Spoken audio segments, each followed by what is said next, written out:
भी अब राजवीर जिंदल को मारने के लिए अपनी कार में बैठकर रवाना हो चुका था। वहीं दूसरी ओर आहान बार बार अपनी घड़ी देख रहा था। आहान के शरीर में बेचैनी देखकर ध्रुव उससे पूछता है, क्या हुआ यार, तू इतना परेशान क्यों हो रहा है? तब तक रश्मि, आकाश, सुमित और ध्रुव उसके पास आकर खड़े हो गए थे। अरमान एक इम्पोर्टेंट कॉल पे बिजी था। राजवीर से मिलने के बाद उसे इम्पोर्टेंट कॉल आ गई थी तो वह उसमें बिजी हो गया था। ध्रुव की बात सुनकर आहान बोला, यार मैंने नानी माँ के लिए ड्रेस पसंद की थी और उन्हें चेंज करने के लिए भेजा था, लेकिन नानी माँ को गए हुए 20 मिनट से ज्यादा हो गए हैं और अभी तक नानी माँ नहीं आई है। अब रश्मि कुछ सोचकर बोली, लेकिन चेंजिंग रूम में तो मैंने आस्था को भेजा था। आस्था के लिए मैंने बड़ा ही प्यारा ड्रेस पसंद किया था तो उसे मैंने चेंज करने के लिए भेजा था। और तुम कह रहे हो नानी माँ को तुमने भेजा था? तुम लोग यहीं ठहरो, मैं देख कर आती हूँ। ऐसा बोलकर रश्मि राधिका का हाथ पकड़कर राधिका के साथ चेंजिंग रूम की तरफ जाने लगी। वहीं रौनक तो एक जगह जाकर बैठ गई थी। उसे किसी भी सामान में कुछ भी खरीदने में कोई दिलचस्पी नहीं थी। वह केवल सरसरी सी नजरों से सबको देख रही थी। लेकिन चेंजिंग रूम दूसरे साइड था और आस्था चेंजिंग रूम नहीं जा रही थी। लेकिन उसने सोचा कि उसे पहले अरमान को अपनी ड्रेस दिखा देनी चाहिए। अगर अरमान को पसंद नहीं आएगी तो उसे पहनेगी भी नहीं। तो यह सोचते हुए अरमान को ढूंढने के लिए निकली और ठीक उसी वक्त आहान ने नानी माँ के लिए अपनी पसंद से एक ड्रेस पसंद की थी और नानी माँ को ट्राई करने के लिए उसने चेंजिंग रूम में भेज दिया था। तब तक अरमान भी अपने फोन कॉल कंप्लीट करने के बाद जल्दी ही उन सबके पास आ गया था। जैसे ही अरमान ने सबको एक साथ परेशान देखा, वह सुमित से गंभीरता से पूछता है, क्या बात है सुमित, क्या हुआ है? तब सुमित ने आकाश की ओर देखा।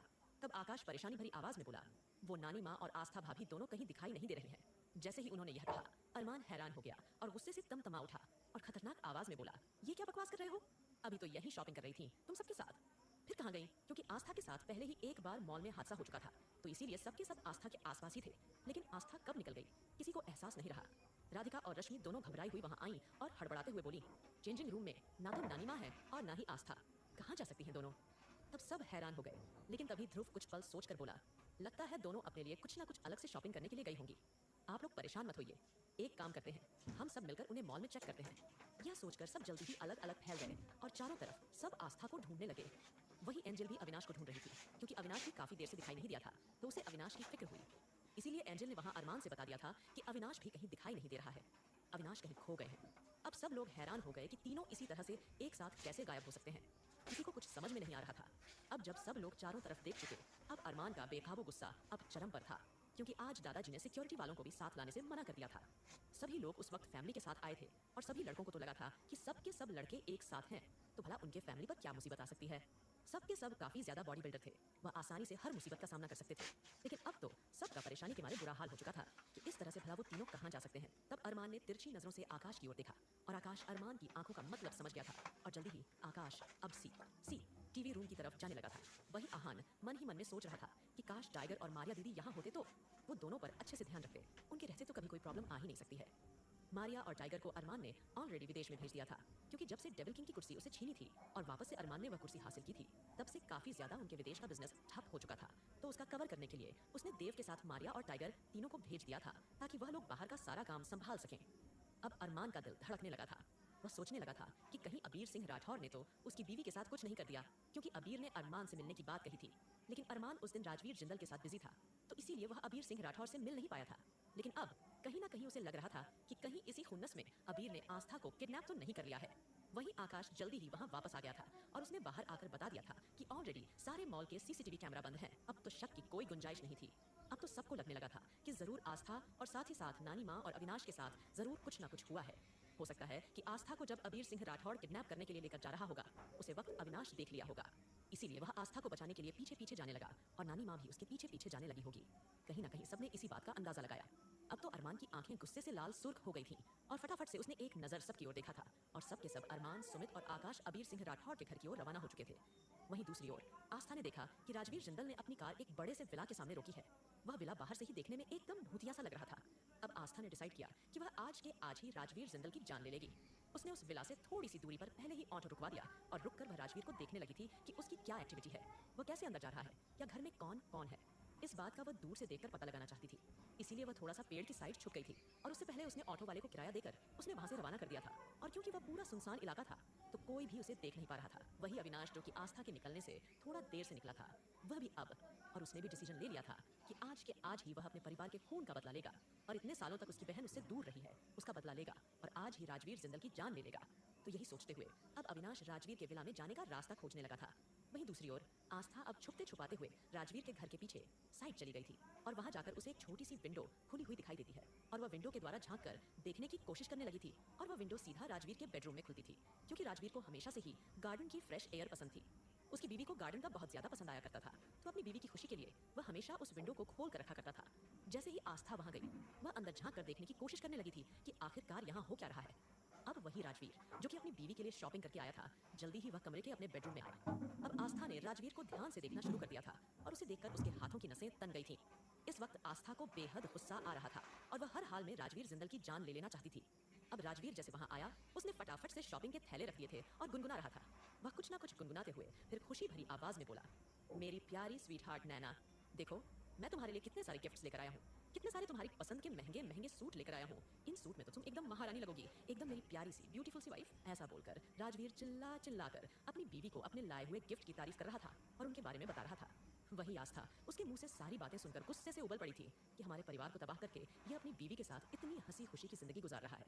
आखिरकार यह इंसान इतने सारे लोगों की जान लेने के बाद इस तरह से सुकून से कैसे सो सकता है।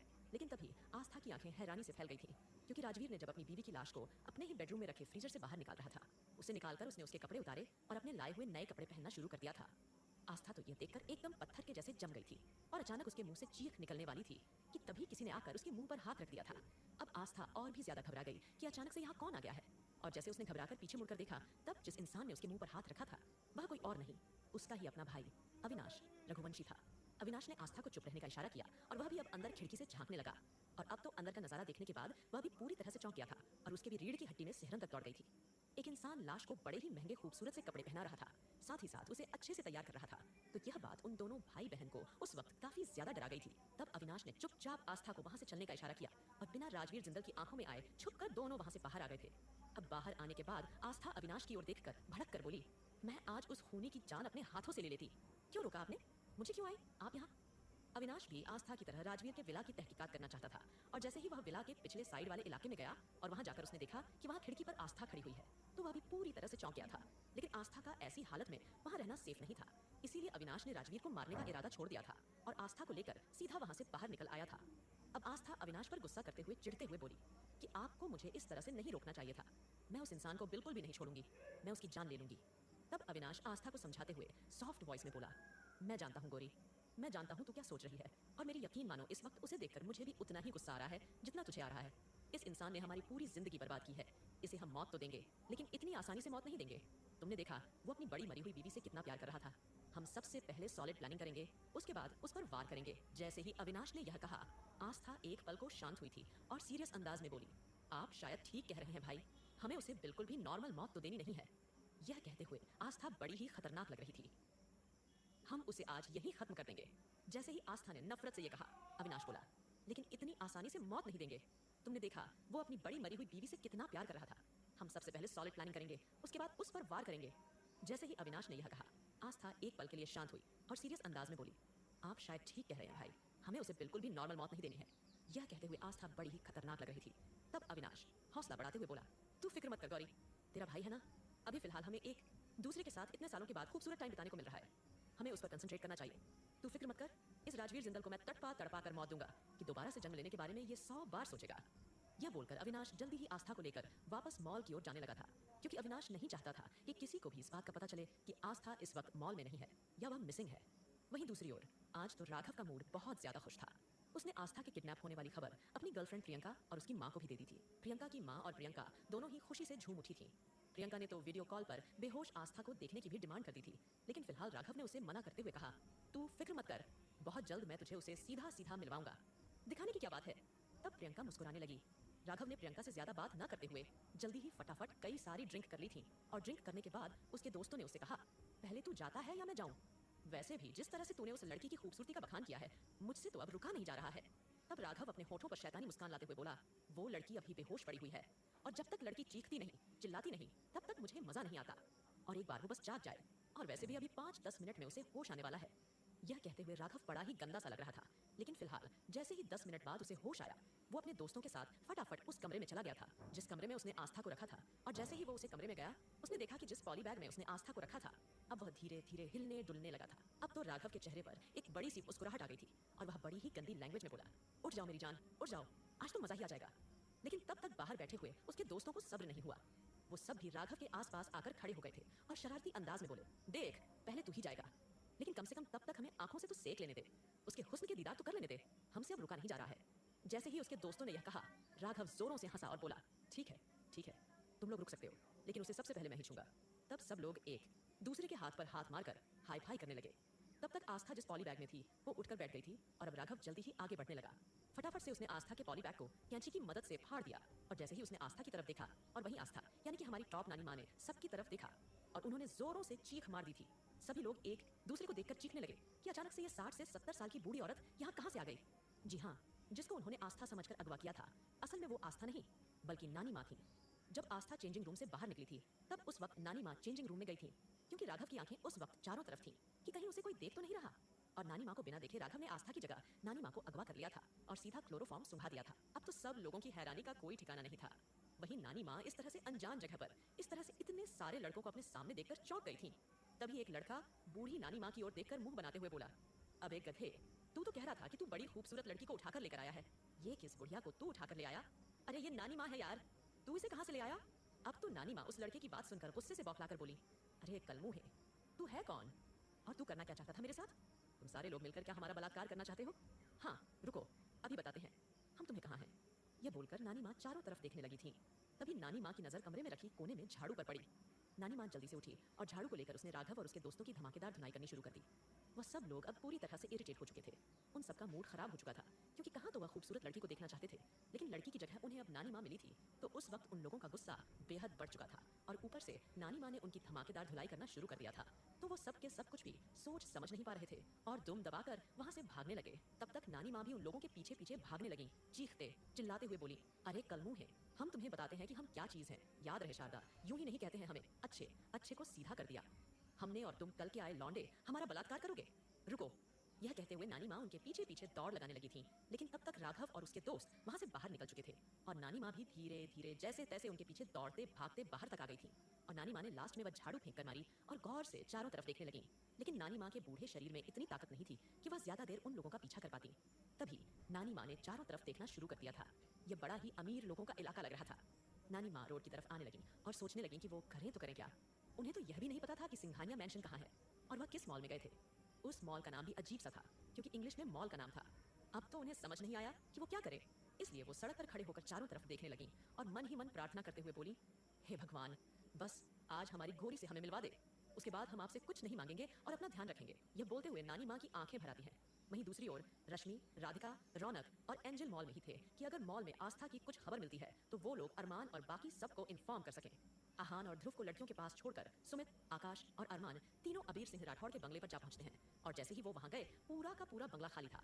तो अरमान के दिमाग में शक था कि जरूर अबीर ने आस्था को कहीं और छुपा कर रखा होगा, इसीलिए वह गुस्से से चिल्लाते हुए एंट्री करता है।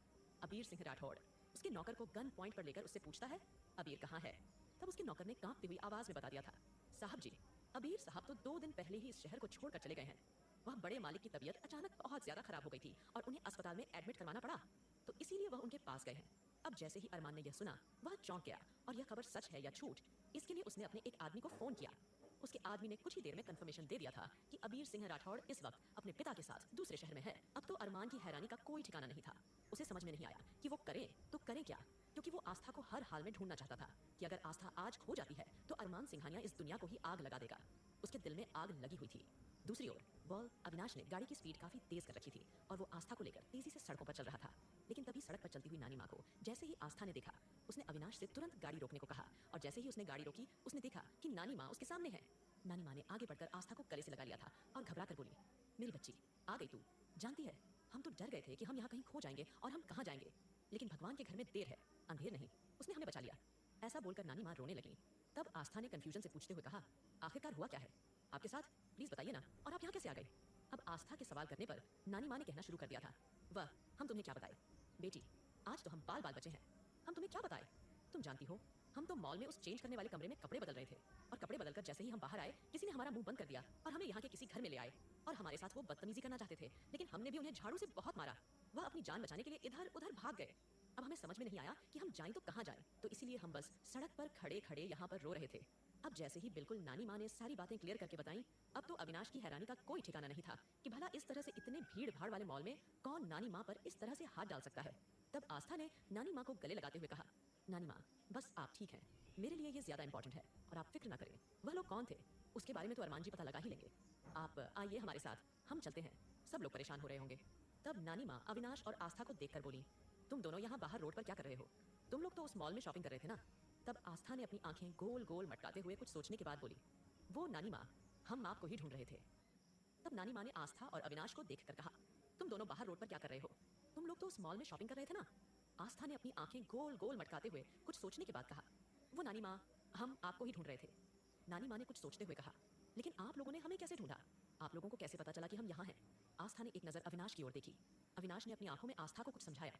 तब आस्था बोली, वो नानी माँ, जब वो आदमी चेंजिंग रूम से आपको लेकर कहीं जा रहा था, तभी हमें उस लड़के पर कुछ शक हुआ था, और जब हम उसका पीछा करने के लिए बाहर आए, तभी हमें बाहर अविनाश भाई मिल गए। इसलिए हम दोनों साथ में आपको ढूंढने के लिए जाने लगे। हमने किसी को कुछ बताया ही नहीं और सीधा आपको ढूंढने के लिए यहाँ आ गए, और हम उसी की गाड़ी का पीछा कर रहे थे। और देखो, आप हमें मिल गई। ये तो कान्हा जी की कृपा हुई कि आप हमें मिल गई नानी माँ। अगर आपको आज कुछ हो जाता तो न जाने हमारा क्या होता। ऐसा बोलकर आस्था ने नानी माँ को जल्दी ही ध्यान भटका दिया और नानी माँ को गले से लगा लिया। तब नानी माँ भी रोते हुए बोली, हाँ मेरी बच्ची, एक पल को तो हम भी डर गए थे कि ना जाने हमारा अब क्या होगा। कभी हम अपनी बेटी के पास लौट पाएंगी या नहीं लौट पाएंगी, और हमें हमारी गोरी ने ढूंढ लिया। हम जानते थे कि हमारी गोरी हमें कुछ नहीं होने देंगी। ये कहकर नानी माँ आस्था के गले से लग गई थी। अविनाश को मन में अपनी बहन की समझदारी पर फख्र महसूस हुआ कि उसकी बहन ने वक्त रहते सारी बातों को बड़ी ही समझदारी से छुपा लिया था, और नानी माँ को शक भी नहीं हुआ था। बस अब उन्हें किसी तरह से ये सारी बातें बाकी सबको भी समझानी है और सबको भी इस बात का यकीन दिलाना है। कहीं ना कहीं अविनाश को लग रहा था कि सबको तो यकीन दिला देगा, लेकिन अरमान का क्या? क्योंकि अरमान आसानी से किसी भी बात पर यकीन नहीं करेगा। यह बात अविनाश जानता था। अरमान, जो अबीर सिंह राठौड़ के घर से वापस से एक बार फिर मॉल की तरफ जाने लगा, उसका पारा इस वक्त बेहद बड़ा हुआ था। रह रहकर वह परेशान हो रहा था। उसे बहुत टेंशन हो रही थी। उसे इस वक्त खुद पर भी बहुत ज्यादा गुस्सा था। उससे भी कहीं ना कहीं लापरवाही हुई थी, लेकिन वह सोच रहा था कि इस तरह अचानक से आस्था भला कहाँ जा सकती है। वह आस्था को हर हाल में अपने पास देखना चाहता था, क्योंकि आस्था अकेले नहीं थी। आस्था के साथ उसका बच्चा भी था, और अगर आस्था और उसके बच्चे को कुछ हुआ तो इस ख्याल से वह पूरी तरह से गुस्से से भर उठा था। उसने सोच लिया था कि जिसने भी आज उसकी बीवी या बच्चे की तरफ आंख उठाकर भी देखा, तो वह उसकी आंखें निकाल लेगा, किसी को नहीं छोड़ेगा, सब कुछ तबाह और बर्बाद कर देगा। वहीं आकाश और सुमित भी अरमान की सिचुएशन को समझ रहे थे, और वह जानते थे कि अगर वक्त रहते अरमान को आस्था नहीं मिली तो न जाने अरमान सिंघानिया कितनी तबाही मचाएगा। दूसरी ओर राधिका और रश्मि काफी ज्यादा परेशान थी। रौनक भी मायूस सी एक तरफ बैठी हुई थी, और तब आहान रौनक को इस तरह से मायूस बैठा हुआ देखकर इरिटेट होते हुए बोला, मिस हवा हवाई, तुम तो कुछ बोलो। क्या तुमने वाकई आस्था भाभी को नहीं देखा? अरे तुम तो एक तरफ बैठी हुई थी, तुम तो शॉपिंग में इंटरेस्ट ले ही नहीं रही थी। चलो हमने मान लिया, बाकी हम सब शॉपिंग में बिजी थे, लेकिन तुम तो बिल्कुल निठल्ली बैठी थी, तुम तो कुछ कर ही नहीं रही थी। तो क्या तुमने भाभी को नहीं देखा? क्या तुम एक काम नहीं कर सकती थी? क्या तुम भाभी को नहीं देख सकती थी? आहान ने अपनी पूरी झुंझलाहट रौनक पर उतारना शुरू कर दिया था। रौनक गुस्से से खड़े होकर आहान को घूरते हुए बोली, देखो छछूंदर, मुझसे ज्यादा मत बोलो तुम। और हाँ, मैंने आस्था को नहीं देखा। मेरा ध्यान नहीं था उस तरफ कि मैं आस्था को देख सकूं। और वैसे भी तुम क्या कर रहे थे? हाँ, तुम्हें क्या जरूरत थी नानी माँ के लिए फैंसी कपड़े लेने की, फिर उन्हें चेंजिंग रूम में भेजने की? क्या तुम खुद चेंजिंग रूम के बाहर खाली डीहे नहीं हो सकते थे उनका ध्यान रखने के लिए? तब आहान हकलाते हुए बोला, अच्छा तो तुम चाहती हो मैं लड़कियों के चेंजिंग रूम के बाहर जाकर खड़ा हो जाऊं, और ताकि लड़कियां मेरी पिटाई करें? तुम तो चाहती हो कि लड़कियां हर वक्त मुझे मारती रहे ना? यही प्लान था ना तुम्हारा? अब उन दोनों की चूहे बिल्ली लड़ाई देखकर राधिका और रश्मि दोनों ही इरिटेट होकर बोली, अरे बस प्लीज यार, चुप करो तुम दोनों। ये क्या लगा रखा है? तुम दोनों ने जब देखो टॉम एंड जेरी की जैसे लड़ते रहते हो। हाँ, तुम जो दादाजी के पास जाकर बैठो। दादाजी को जब से आस्था, नानी माँ और अविनाश के मिसिंग होने की खबर मिली है, तब से वह बहुत ज्यादा परेशान हो गए थे। उनका शुगर लेवल एकदम से ही लो हो गया है, तो इसीलिए उन्हें मॉल के ही एक वीआईपी रूम में आराम करने के लिए भेज दिया गया है। और ध्रुव इस वक्त दादाजी को चेक कर रहा था और उनका बीपी नॉर्मल करने की कोशिश कर रहा था। तब आहान दबी हुई आवाज में बोला, मैं जा रहा हूँ भाभी, लेकिन इस हवा हवाई को तो कुछ कहेंगे नहीं आप, क्योंकि ये तो आपकी लाडली बहन है ना? क्या आपने नहीं देखा? एकदम चुपचाप बैठी हुई थी, तो क्या यह आस्था भाभी पर नजर नहीं रख सकती थी? जाते जाते भी आहान चुटकी सी छोड़ गया था। रौनक घूर कर आहान को देखने लगी। वहीं रश्मि मन में बोली, हे भगवान, बस जहाँ भी आस्था, नानी माँ और अविनाश जी हो, बस बिल्कुल ठीक हो, उन्हें कुछ ना हो। अब तो मुझे आस्था की बेहद फिक्र होने लगी है। एक तो आस्था माँ बनने वाली है, ऊपर से इस सिचुएशन में बस उसके साथ कुछ हादसा ना हो गया हो। कहीं रश्मि और राधिका के चेहरे पर फिक्र साफ नजर आ रही थी। वहीं एंजल दूसरे छोर पर बैठी हुई अविनाश का बेसब्री से आने का इंतजार कर रही थी। उसकी आंखों में आंसू भी आ गए थे कि वह सोचने लगी कि ना जाने उसका बॉस अविनाश इस तरह से कहाँ जा सकता है, क्योंकि जानती थी अविनाश बिल्कुल भी गैर जिम्मेदार नहीं था। वह हर एक चीज पहले से ही सोच समझ कर करता था। इस तरह से बिना बताए वह आज तक कहीं नहीं गया था। लेकिन आज जिस तरह से अविनाश का गायब होना कहीं ना कहीं एंजल को बहुत ज्यादा परेशान कर गया था। हालांकि एंजल ने अविनाश से डांट खाने के बाद डिंपल को फोन किया, लेकिन डिंपल का फोन स्विच ऑफ आ रहा था। साथ ही साथ उसने उसके घर पर फोन किया। उसके पिता मायूस होते हुए बोले कि डिंपल का तो पिछले 3 दिनों से कुछ पता ही नहीं चल रहा है, क्योंकि अरमान सिंघानिया ने डिंपल को गायब करवा दिया था कि कोई भी डिंपल तक कभी भी पहुंच नहीं पाएगा सिवाय अरमान के। एंजल अविनाश को बताना चाहती थी और अपनी तरफ से अपना साइड क्लियर करना चाहती थी कि उसकी कोई गलती नहीं थी, लेकिन अब अविनाश को कुछ बताने से पहले वह गायब हो गया तो इसीलिए एंजल को और ज्यादा चिंता होने लगी। वह अब जल्दी ही अविनाश, आस्था और नानी माँ को लेकर मॉल में पहुंच चुका था। और जैसे ही वो मॉल में पहुंचे तब उनकी नजर राधिका, रश्मि और रौनक पर पड़ी। तब आस्था चहकते हुए आवाज लगाते हुए बोली, रश्मि दीदी। अब जैसे ही आस्था की आवाज रश्मि के कानों में आई, रश्मि घूर कर इधर उधर आस्था को देखने लगी। राधिका भी और एंजल भी अब आस्था को देखने लगी। और अब आस्था के साथ अविनाश और नानी माँ को देखकर उनके चेहरे पर एक खुशी भरी मुस्कुराहट आ जाती है। तभी रश्मि ने दौड़कर आस्था को गले से लगा लिया और परवाह जताते हुए बोली, आस्था तुम ठीक तो हो ना? तुम कहाँ चली गई थी? तुम्हें हो क्या गया है? तुम बिन बताए इस तरह से कहाँ जा सकती हो? हाँ बताओ आस्था, तुमने ऐसी गैर जिम्मेदाराना हरकत क्यों की थी? क्या तुम जानती नहीं कि अपने पति को अरमान कितना ज्यादा गुस्सा हो गया था? वह कितना ज्यादा डर गया था? उसे तुम्हारी कितनी ज्यादा चिंता हो रही थी? यह बोलकर रश्मि आस्था से सवाल करने लगी। तब आस्था रश्मि से बोली, हम आपको सारी बातें बताते हैं रश्मि दीदी, पहले आप सांस तो लीजिए। ये बोलकर आस्था रश्मि को शांत करने की कोशिश करने लगी। तभी दादाजी को देखने के बाद आहान भी वहां आ गया था और आहान की नजर जैसे ही आस्था पर और नानी माँ और अविनाश पर पड़ी, वह दौड़कर उनके पास आया और बोला, भाभी आप कहाँ चली गई थी? आप जानती हैं हम सब कितने परेशान हो गए थे, आप ऐसे कैसे कर सकती हैं? भाभी आपको कम से कम बताना चाहिए था कि आप कहाँ जा रही हैं। ये बोलकर आहान भी अब कितने सारे सवाल आस्था से करने शुरू कर दिए थे। तब आस्था आहान को शांत करते हुए धीमी आवाज में बोली, आप शांत हो जाइए, हम बिल्कुल ठीक है। वहीं रौनक भी अपनी जगह से उठी और आस्था को गले से लगाकर बोली, या तुम ठीक हो ना? तब आस्था ने अपनी गर्दन हाँ में हिला दी थी। राधिका ने भी आस्था को गले से लगाया। तब आहान जाकर नानी माँ से गले से लग गया था और नाखुश होकर बोला, क्या नानी माँ, अगर आपको सूट ट्राई नहीं करना था आप मुझे बता सकती थी ना? और आपने नया सूट पहना और आप घूमने के लिए बाहर चली गई, कम से कम बता तो देती। आप जानती हैं हम कितने ज्यादा परेशान हो गए थे। वहीं एंजल सीधा अविनाश के पास आती है और उसका हाथ पकड़ डसकर बोली, सर आप ठीक है ना? आप कहाँ चले गए थे? तब अविनाश ने एक झटके से ही एंजल के हाथ से अपने हाथ छुड़ा लिया और आस्था के पास जाकर खड़ा हो गया था। लेकिन इससे पहले कि कोई कुछ जवाब देता तभी पीछे से एक और डीप वॉइस आई, आस्था। अब आस्था ने जैसे घूम कर देखा, उसने देखा कि अरमान सिंघानिया अपनी पॉकेट में हाथ डालकर खड़ा हुआ था और इंटेंस नजरों से आस्था को ही देख रहा था। अब तो आस्था की हैरानी का कोई ठिकाना नहीं था। वह बहुत ज्यादा सहम गई थी क्योंकि उसे उस वक्त अरमान बेहद खतरनाक दिखाई दे रहा था। अब आकाश और सुमित जल्दी ही वहां आकर खड़े हो गए थे और अविनाश को और देखकर बोले, अविनाश ये सब क्या था और आप कहाँ गए थे? इन दोनों को लेकर हाँ। वहीं अरमान सीधा आस्था के पास आकर खाड़ी डी हो गया था और अचानक आस्था की कमर में हाथ डालकर उसने उसे अपने करीब किया था, उसे गले से लगा लिया। अरमान खुद को तसल्ली देने की कोशिश कर रहा था कि आस्था से बिल्कुल ठीक है तो उसे परेशान होने की जरूरत नहीं है। अरमान का दिल बेहद तेजी से धड़क रहा था। वहीं आस्था सब कुछ याद करते हुए बोली, देखिए आप लोग हमें बोलने का मौका दीजिए, हम बिल्कुल ठीक हैं, हमें कुछ नहीं हुआ है। वह तो वो किडनैपिंग। और जैसे ही आस्था ने ये बोला किडनैपिंग, सबके मुंह खुले के खुला रह गए थे। आहान जल्दी से बोला, क्या भाभी आप फिर से किडनैप हो गई थी? तब ध्रुव दादाजी को लेकर अब बाहर आ गया था क्योंकि दादाजी को बेचैनी होने लगी थी। अब सबके सब जैसे वहां आए और दादाजी ने आकर नानी माँ और आस्था के हालचाल लेने लगे। तब आस्था के मुंह से किडनैपिंग सुनकर सब लोग हैरान हो गए। हद्दपद्दी में बौखलाते हुए बोले, किडनैपिंग? क्या हुआ आपके साथ? फिर से किसी ने कुछ किया? सभी अलग अलग तरीके के सवाल पूछने लगे। तब आस्था सबको शांत करते हुए बोली, आप प्लीज शांत हो जाइए, पहले हमें पूरी बात बोलने का मौका तो दीजिए। तब अरमान ने आस्था का हाथ पकड़ा और उसे एक जगह बिठा दिया और सबको चुप रहने का इशारा किया और सीरियस वॉइस में बोला, बताओ क्या बात है, कहाँ गई थी आप? किसी ने आपको हर्ट तो नहीं किया? कहीं ना कहीं अरमान की निगाहें इस वक्त आस्था के पूरे शरीर को चेक कर रही थी कि कहीं आस्था के शरीर पर कोई खरोच का, किसी भी चीज के निशान तो नहीं है। क्योंकि अगर किसी ने भी आज आस्था को हर्ट करने की कोशिश की होती तो अरमान उनके इतने टुकड़े करेगा कि कोई सोच भी नहीं सकता। कहीं ना कहीं अरमान की निगाहें उस वक्त आस्था के पूरे शरीर को चेक कर रही थी कि कहीं आस्था के शरीर पर कोई खरोच या किसी चीज का निशान तो नहीं है। आस्था बड़े ही ध्यान से अरमान को देख रही थी। अरमान की नजरें उसे अपने पूरे जिस्म पर महसूस हो रही थी। आस्था अरमान को बताना चाहती थी कि वह बिल्कुल ठीक है, वह परेशान ना हो, लेकिन अरमान की इंटेंस नजर देखकर आस्था घबरा रही थी क्योंकि वह अच्छी तरह से जानती थी कि अरमान उसे लेकर कितना ज्यादा पजेसिव है। तभी आस्था आहान की ओर देखकर बोली, देवर जी हम आपको यही तो बताना चाहते हैं कि हमने नानी माँ को कुछ लोगों को गाड़ी में डालकर कहीं ले जाते हुए देखा। रश्मि दीदी ने हमें जो ड्रेस ट्राई करने के लिए दिया था हम अरमान जी को दिखाने के लिए जा रहे थे, लेकिन जब हमने इस तरह से कुछ लोगों को एक बड़ी सी काले रंग की गाड़ी में नानी माँ को ले जाते हुए देखा तो हम पूरी तरह से चौंक गए और हम तुरंत नानी माँ को आवाज देते हुए उनके पीछे जाने लगे। अविनाश भैया ने हमें देख लिया, वह भी हमारे साथ पीछे पीछे आ गए, लेकिन जब तक हम दोनों कुछ कर पाते वो लोग एक बड़ी सी गाड़ी में बिठाकर नानी माँ को निकल गए थे। अरमान ने एक नजर सुमित की ओर देखी। अरमान की नजर भांप कर सुमित सवाल पूछते हुए बोला, अच्छा लेकिन तुम्हें कैसे पता चला कि वह नानी माँ ही है? अब आस्था एक पल के लिए थोड़ा सा सक पका गई और अगले ही पल बोली, वह अरमान जी, हमें नानी माँ का हाथ दिखाई दे रहा था और नानी माँ के हाथ पर यह ओम का निशान हम बचपन से ही देखते आए हैं, तो हम भला इस निशान को कैसे नहीं पहचानते? अब जैसे ही आस्था ने यह बोला अरमान को कुछ तसल्ली हुई। तब अविनाश ने आगे कहना शुरू कर दिया, सब कुछ इतना जल्दी जल्दी हुआ कि हमें किसी को कुछ बताने का मौका नहीं मिला था और जब हम नानी माँ की उस गाड़ी का पीछा कर रहे थे वो गाड़ी हमारी नजरों से गायब हो गई। उसके बाद हम कितनी ही देर तक नानी माँ को ढूंढते रहे और फिर हमें लकीली नानी माँ सड़क पर दिखाई दी। उसके बाद नानी माँ ने कहना शुरू कर दिया, हाँ हाँ आस्था बिटिया और अविनाश बेटा बिल्कुल ठीक कह रहे हैं। अरे पता नहीं कोई 4 से 5 बदमाश थे, वो लोग कह रहे थे कि बहुत बड़ा माल उनके हाथ लगा है और वह उसके साथ आज बलात्कार करेंगे। नानी माँ ने सीधे सीधे सपाट शब्दों में जैसे ये बोला, अरमान और बाकी सबकी आंखें फटी की फटी रह गई थीं। वहीं अरमान ने अब सारी चीजों पर गौर करना शुरू कर दिया था कि आस्था चेंजिंग रूम में जा रही थी। नानी माँ आस्था के बाद चेंज करने गई थी।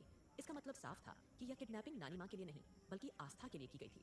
यह बात जल्दी ही सबको समझ में आ गई थी और सब चौंक कर आस्था की ओर देखने लगे। वहीं आस्था अब थोड़ा सा घबरा गई थी, क्योंकि अगर किडनैपिंग उसके लिए थी तो उसने किसी को क्या बिगाड़ा था। और उसका सिर्फ और सिर्फ इस शहर में एक ही दुश्मन है, और वो है राजवीर जिंदल।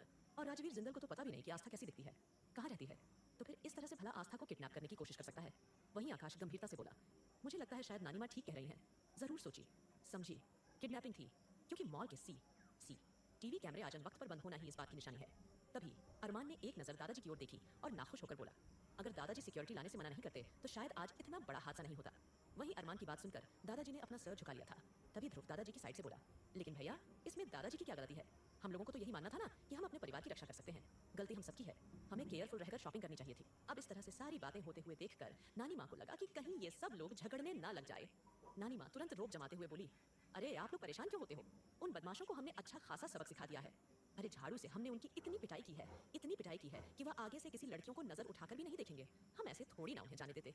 अब जैसे ही नानी माँ ने यह कहा, वहाँ का माहौल कुछ ही पल में हल्का फुल्का सा हो गया था और सभी मुस्कुराने लगे और कहीं ना कहीं अहान को नानी माँ पर फक्र हो रहा था। वहीं दूसरी ओर अब राघव के गुस्से के मारे बुरा हाल हो चुका था। वह सपने में भी नहीं सोच सकता था कि उसकी जरा सी लापरवाही से उसे इतना बड़ा नुकसान होगा। उसे तो लगा था कि उसने आस्था को किडनैप किया है, लेकिन सच ये है कि उस वक्त वह बहुत ज्यादा घबराया हुआ था। एक तो अरमान सिंघानिया के वहाँ रहते हुए उसी की बीवी की किडनैपिंग करना कोई मामूली बात नहीं थी, लेकिन राघव ने फिर भी अपनी खुन्नस में और प्रियंका के सामने शेर बनने के लिए इतना रिस्क लिया था। सी टीवी कैमरा भले ही उसने बंद कर दिए थे, लेकिन उस वक्त इतना ज्यादा घबराया हुआ था कि उसकी नजरें चारों तरफ थीं सिवाय नानी माँ के। इसलिए आस्था और नानी माँ दोनों में ही उस वक्त फर्क नहीं कर पाया था और सीधा बेहोश करने के बाद फटाफट से पॉली बैग में उसने पैक कर लिया था। अब राघव अपना सर लटकाए हुए बैठा हुआ था। उसके दोस्त राघव को खरी खोटी सुनाने के बाद वहां से चले गए थे। वहीं प्रियंका को राघव ने एक जगह मिलने के लिए बुलाया था और वहां जाकर उसने सारा सच बता दिया था। किस तरह से तुम्हारी दादी अगवा हो गई थी और दादी ने हमें इतना मारा, बहुत ज्यादा, क्योंकि राघव के हाथ पैर कमर पर झाड़ू के छपने के निशान मौजूद थे। और प्रियंका आग बबूला हो उठी थी और राघव की ओर देखकर बोली, तुमसे कोई काम ढंग का नहीं हो सकता है राघव। क्या जरूरत थी यहाँ वहां देखने की? क्या तुम एक नजर उठाकर सामने नहीं देख सकते थे कि वह नानी माँ है या फिर यह आस्था है? अरे क्या तुम एक बूढ़ी औरत और साथ ही साथ एक जवान लड़की में फर्क नहीं पाए? हाँ, यह बोलकर प्रियंका राघव को काफी ज्यादा खरी खोटी सुनाने लगी। तभी राघव प्रियंका पर चिल्लाता हुआ अकड़ते हुए बोला, अच्छा, अरमान सिंघानिया के रहते वहां से उसकी बीवी को अगवा करना क्या तो कोई मामूली है? मेरी बात समझ रही हो? हाँ, एक तो मैंने तुम्हारे लिए इतना बड़ा रिस्क लिया, ऊपर से तुम मुझे ही बातें सुना रही हो। यह बोलकर राघव गुस्से से अब प्रियंका को घूरने लगा था। वही प्रियंका तुरंत बात बदलते हुए बोली, नहीं नहीं, मेरा कहने का मतलब यह नहीं था, तुम मुझसे नाराज मत हो। मैं तो सिर्फ और सिर्फ यह कहना चाहती थी कि हमें बहुत अच्छा मौका मिला था, लेकिन हमने वह मौका गवा दिया है। क्योंकि प्रियंका राघव को नाराज होने का रिस्क नहीं ले सकती थी, क्योंकि अगर राघव नाराज हो जाता है तो यह प्रियंका के लिए किसी भी लिहाज से ठीक नहीं रहता, क्योंकि प्रियंका की जिंदगी में और राघव के अलावा और कोई नहीं था। राघव ने प्रियंका की ओर देखकर मदहोशी भरी आवाज में कहा, देखो, मेरा इरादा तो तुम्हारी बहन को अच्छा खासा सबक सिखाने का था, लेकिन फिलहाल मेरा मूड बहुत ज्यादा खराब हो चुका है और इससे पहले कि मेरा मूड ठीक नहीं होता, मेरा दिमाग नहीं चलेगा, तो तुम्हें मेरी मदद करनी होगी।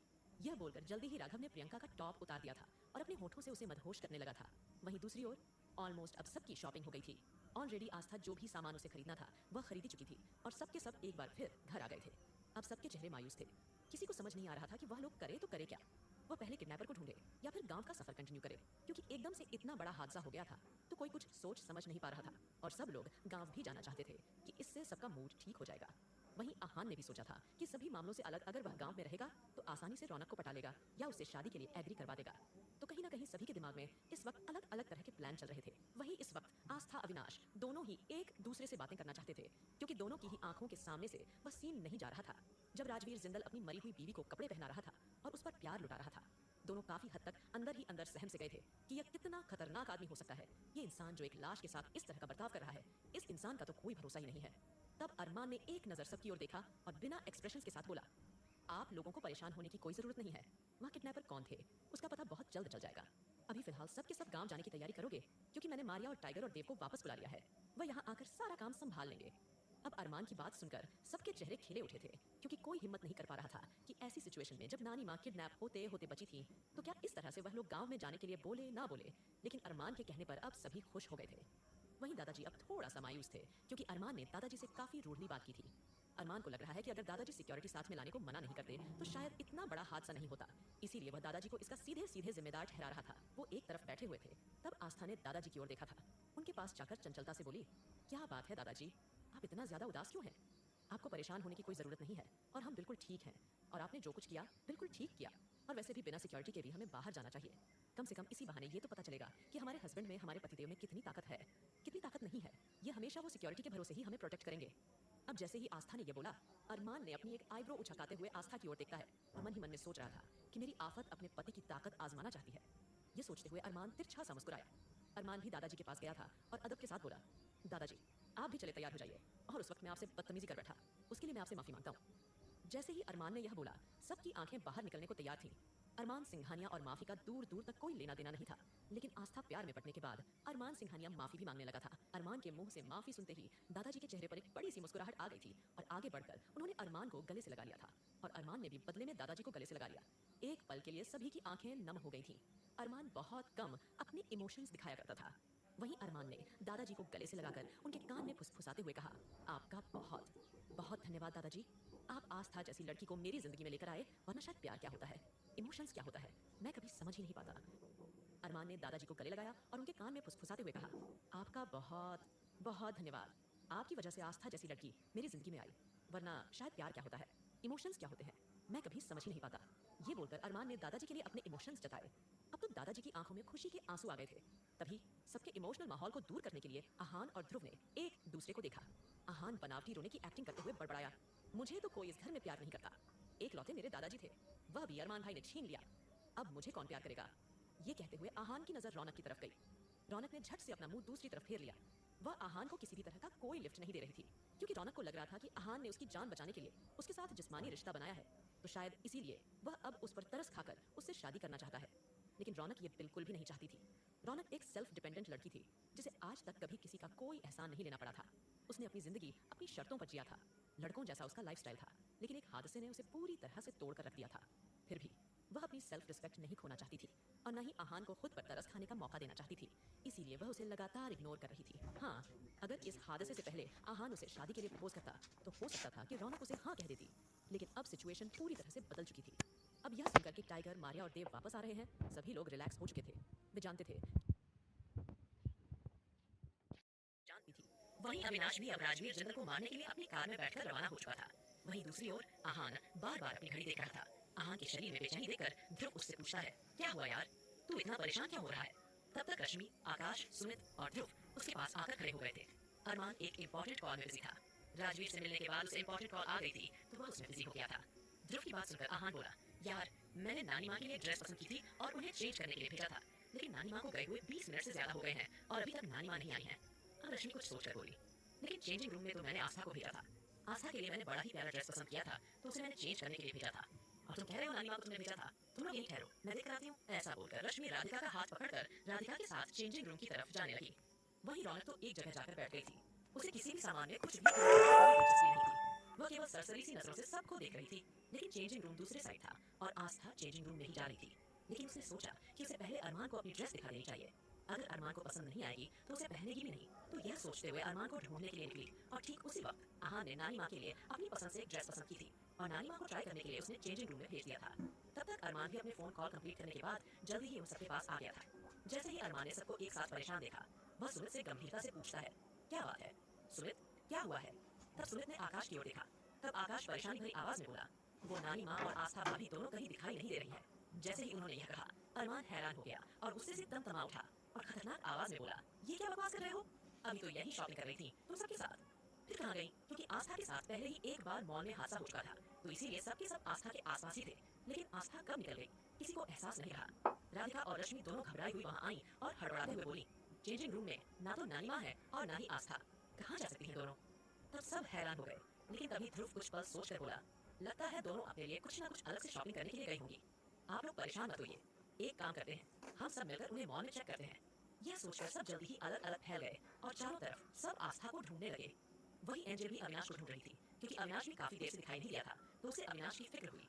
इसीलिए एंजल ने वहां अरमान से बता दिया था कि अविनाश भी कहीं दिखाई नहीं दे रहा है, अविनाश कहीं खो गए हैं। अब सब लोग हैरान हो गए कि तीनों इसी तरह से एक साथ कैसे गायब हो सकते हैं। किसी को कुछ समझ में नहीं आ रहा था।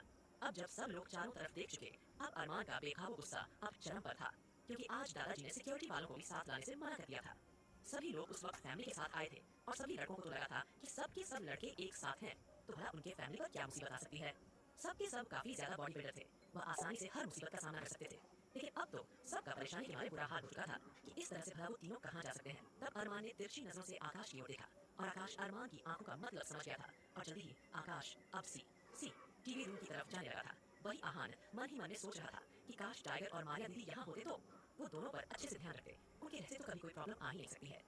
मारिया और टाइगर को अरमान ने ऑलरेडी विदेश में भेज दिया था, क्योंकि जब से डेविल किंग की कुर्सी उसे छीनी थी और वापस से अरमान ने वह कुर्सी हासिल की थी, तब से काफी ज्यादा उनके विदेश का बिजनेस ठप हो चुका था। तो उसका कवर करने के लिए उसने देव के साथ मारिया और टाइगर तीनों को भेज दिया था, ताकि वह लोग बाहर का सारा काम संभाल सकें।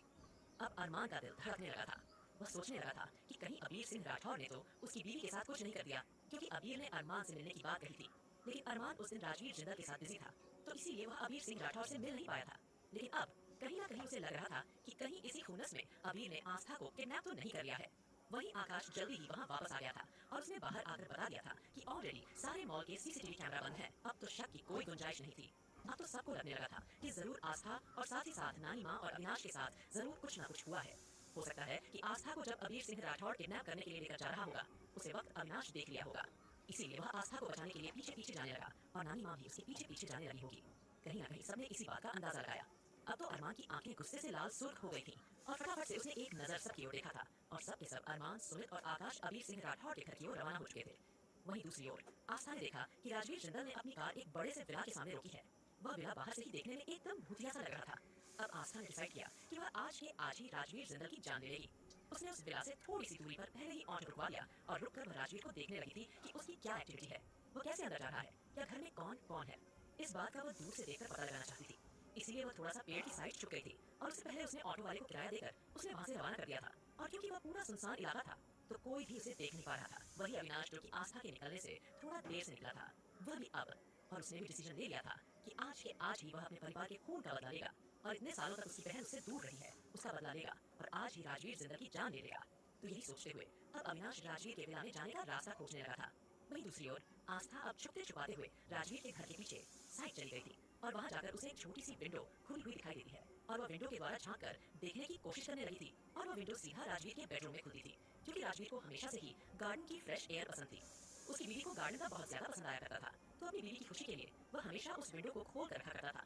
जैसे ही आस्था वहां गई, वह अंदर झांक कर देखने की कोशिश करने लगी थी कि आखिरकार यहाँ हो क्या रहा है।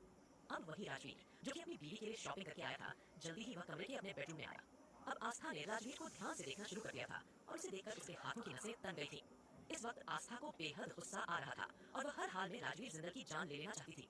अब राजवीर जैसे वहां आया, उसने फटाफट से शॉपिंग के थैले रख दिए थे और गुनगुना रहा था। वह कुछ ना कुछ गुनगुनाते हुए फिर खुशी भरी आवाज में बोला, मेरी प्यारी स्वीट हार्ट नैना, देखो मैं तुम्हारे लिए कितने सारे गिफ्ट्स लेकर आया हूँ, कितने सारे तुम्हारी पसंद के महंगे महंगे सूट लेकर आया हूँ। इन सूट में तो तुम एकदम महारानी लगोगी, एकदम मेरी प्यारी सी ब्यूटीफुल सी वाइफ। ऐसा बोलकर राजवीर चिल्ला चिल्ला कर अपनी बीवी को अपने लाए हुए गिफ्ट की तारीफ कर रहा था और उनके बारे में बता रहा था। वही आस्था उसके मुंह से सारी बातें सुनकर गुस्से से उबल पड़ी थी कि हमारे परिवार को तबाह करके ये अपनी बीवी के साथ इतनी हंसी खुशी की जिंदगी गुजार रहा है। आखिरकार यह इंसान इतने सारे लोगों की जान लेने के बाद इस तरह से सुकून से कैसे सो सकता है। लेकिन तभी आस्था की आंखें हैरानी से फैल गई थीं, क्योंकि राजवीर ने जब अपनी बीवी की लाश को अपने ही बेडरूम में रखे फ्रीजर से बाहर निकाल रहा था, उसे निकालकर उसने उसके कपड़े उतारे और अपने लाए हुए नए कपड़े पहनना शुरू कर दिया था। आस्था तो ये देखकर एकदम पत्थर के जैसे जम गई थी और अचानक उसके मुंह से चीख निकलने वाली थी कि तभी किसी ने आकर उसके मुंह पर हाथ रख दिया था। अब आस्था और भी ज्यादा घबरा गई कि अचानक से यहाँ कौन आ गया है। और जैसे उसने घबराकर पीछे मुड़कर देखा, तब जिस इंसान ने उसके मुंह पर हाथ रखा था वह कोई और नहीं, उसका ही अपना भाई अविनाश रघुवंशी था।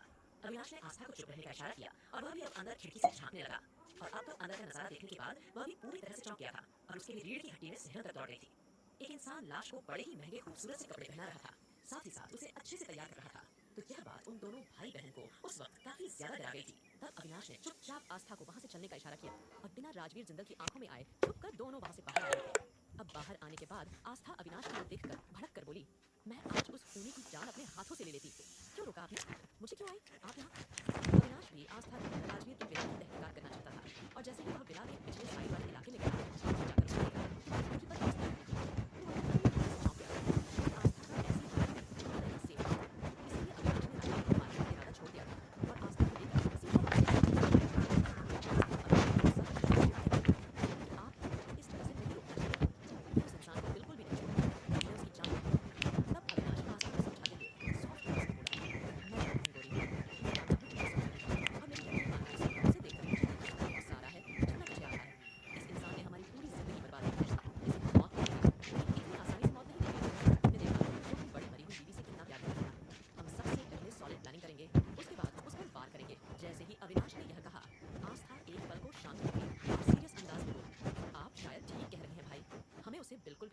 मौत तो देनी नहीं है।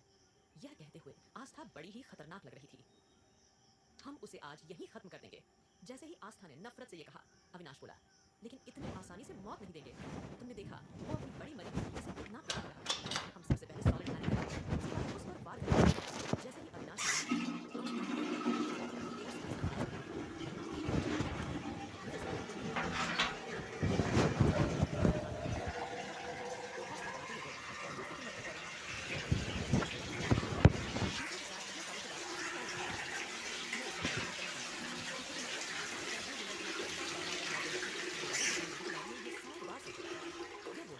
जल्दी ही आस्था को लेकर वापस मॉल की ओर जाने लगा था। अविनाश नहीं चाहता था कि किसी को भी बात का पता चले कि आस्था उस वक्त बहुत ज्यादा खुश था। उसने आस्था को तलाक होने वाली खबर अपनी गर्लफ्रेंड प्रियंका और उसकी माँ को भी दे दी थी। प्रियंका की माँ और प्रियंका दोनों ही खुशी से झूम उठी थी। प्रियंका ने तो वीडियो कॉल पर बेहोश आस्था को देखने की भी डिमांड कर दी थी, लेकिन फिलहाल राघव ने उसे मना करते हुए कहा, तू फिक्र मत कर, बहुत जल्द मैं उसे सीधा सीधा मिलवाऊंगा। दिखाने की क्या बात है। तब प्रियंका मुस्कुराने लगी। राघव ने प्रियंका से ज्यादा बात न करते हुए जल्दी ही फटाफट कई सारी ड्रिंक कर ली थी और ड्रिंक करने के बाद उसके दोस्तों ने उसे कहा, पहले तू जाता है या मैं जाऊं? वैसे भी जिस तरह से तूने उस लड़की की खूबसूरती का बखान किया है, मुझसे तो अब रुका नहीं जा रहा है। तब राघव अपने होठों पर शैतानी मुस्कान लाते हुए बोला, वो लड़की अभी बेहोश पड़ी हुई है और जब तक लड़की ठीक नहीं चिल्लाती नहीं तब तक मुझे मजा नहीं आता। और एक बार वो बस जाग जाए, और वैसे भी 5-10 मिनट मुझे होश आने वाला है। कहते हुए राघव बड़ा ही गंदा सा लग रहा था, लेकिन फिलहाल जैसे ही 10 मिनट बाद उसे होश आया, वो अपने दोस्तों के साथ फटाफट उस कमरे में चला गया था जिस कमरे में उसने आस्था को रखा था। और जैसे ही वो उस कमरे में गया, उसने देखा जिस पॉली बैग में उसने आस्था को रखा था अब वह धीरे धीरे हिलने डुलने लगा। अब तो राघव के चेहरे पर एक बड़ी सी मुस्कुराहट आ गई और वह बड़ी ही गंदी लैंग्वेज में बोला, उठ जाओ मेरी जान, उठ जाओ, आज तो मजा ही आ जाएगा। लेकिन तब तक बाहर बैठे हुए उसके दोस्तों को सब्र नहीं हुआ। वो सब भी राघव के आसपास आकर खड़े हो गए थे और शरारती अंदाज में बोले, देख पहले तू ही जाएगा, लेकिन कम से कम तब तक हमें आंखों से कुछ सेक लेने दे, उसके हुस्न की दीदार तो कर ले, हमसे अब रुका नहीं जा रहा है। जैसे ही उसके दोस्तों ने यह कहा, राघव जोरों से हंसा और बोला, ठीक है तुम लोग रुक सकते हो, लेकिन उसे सबसे पहले मैं ही छूंगा। तब सब लोग एक दूसरे के हाथ पर हाथ मारकर हाई फाई करने लगे। तब तक आस्था जिस पॉली बैग में थी वो उठकर बैठ गई थी और राघव जल्दी ही आगे बढ़ने लगा। फटाफट से उसने आस्था के पॉली बैग को कैंची की मदद से फाड़ दिया और जैसे ही उसने आस्था को देखा और वही आस्था सबकी तरफ देखा और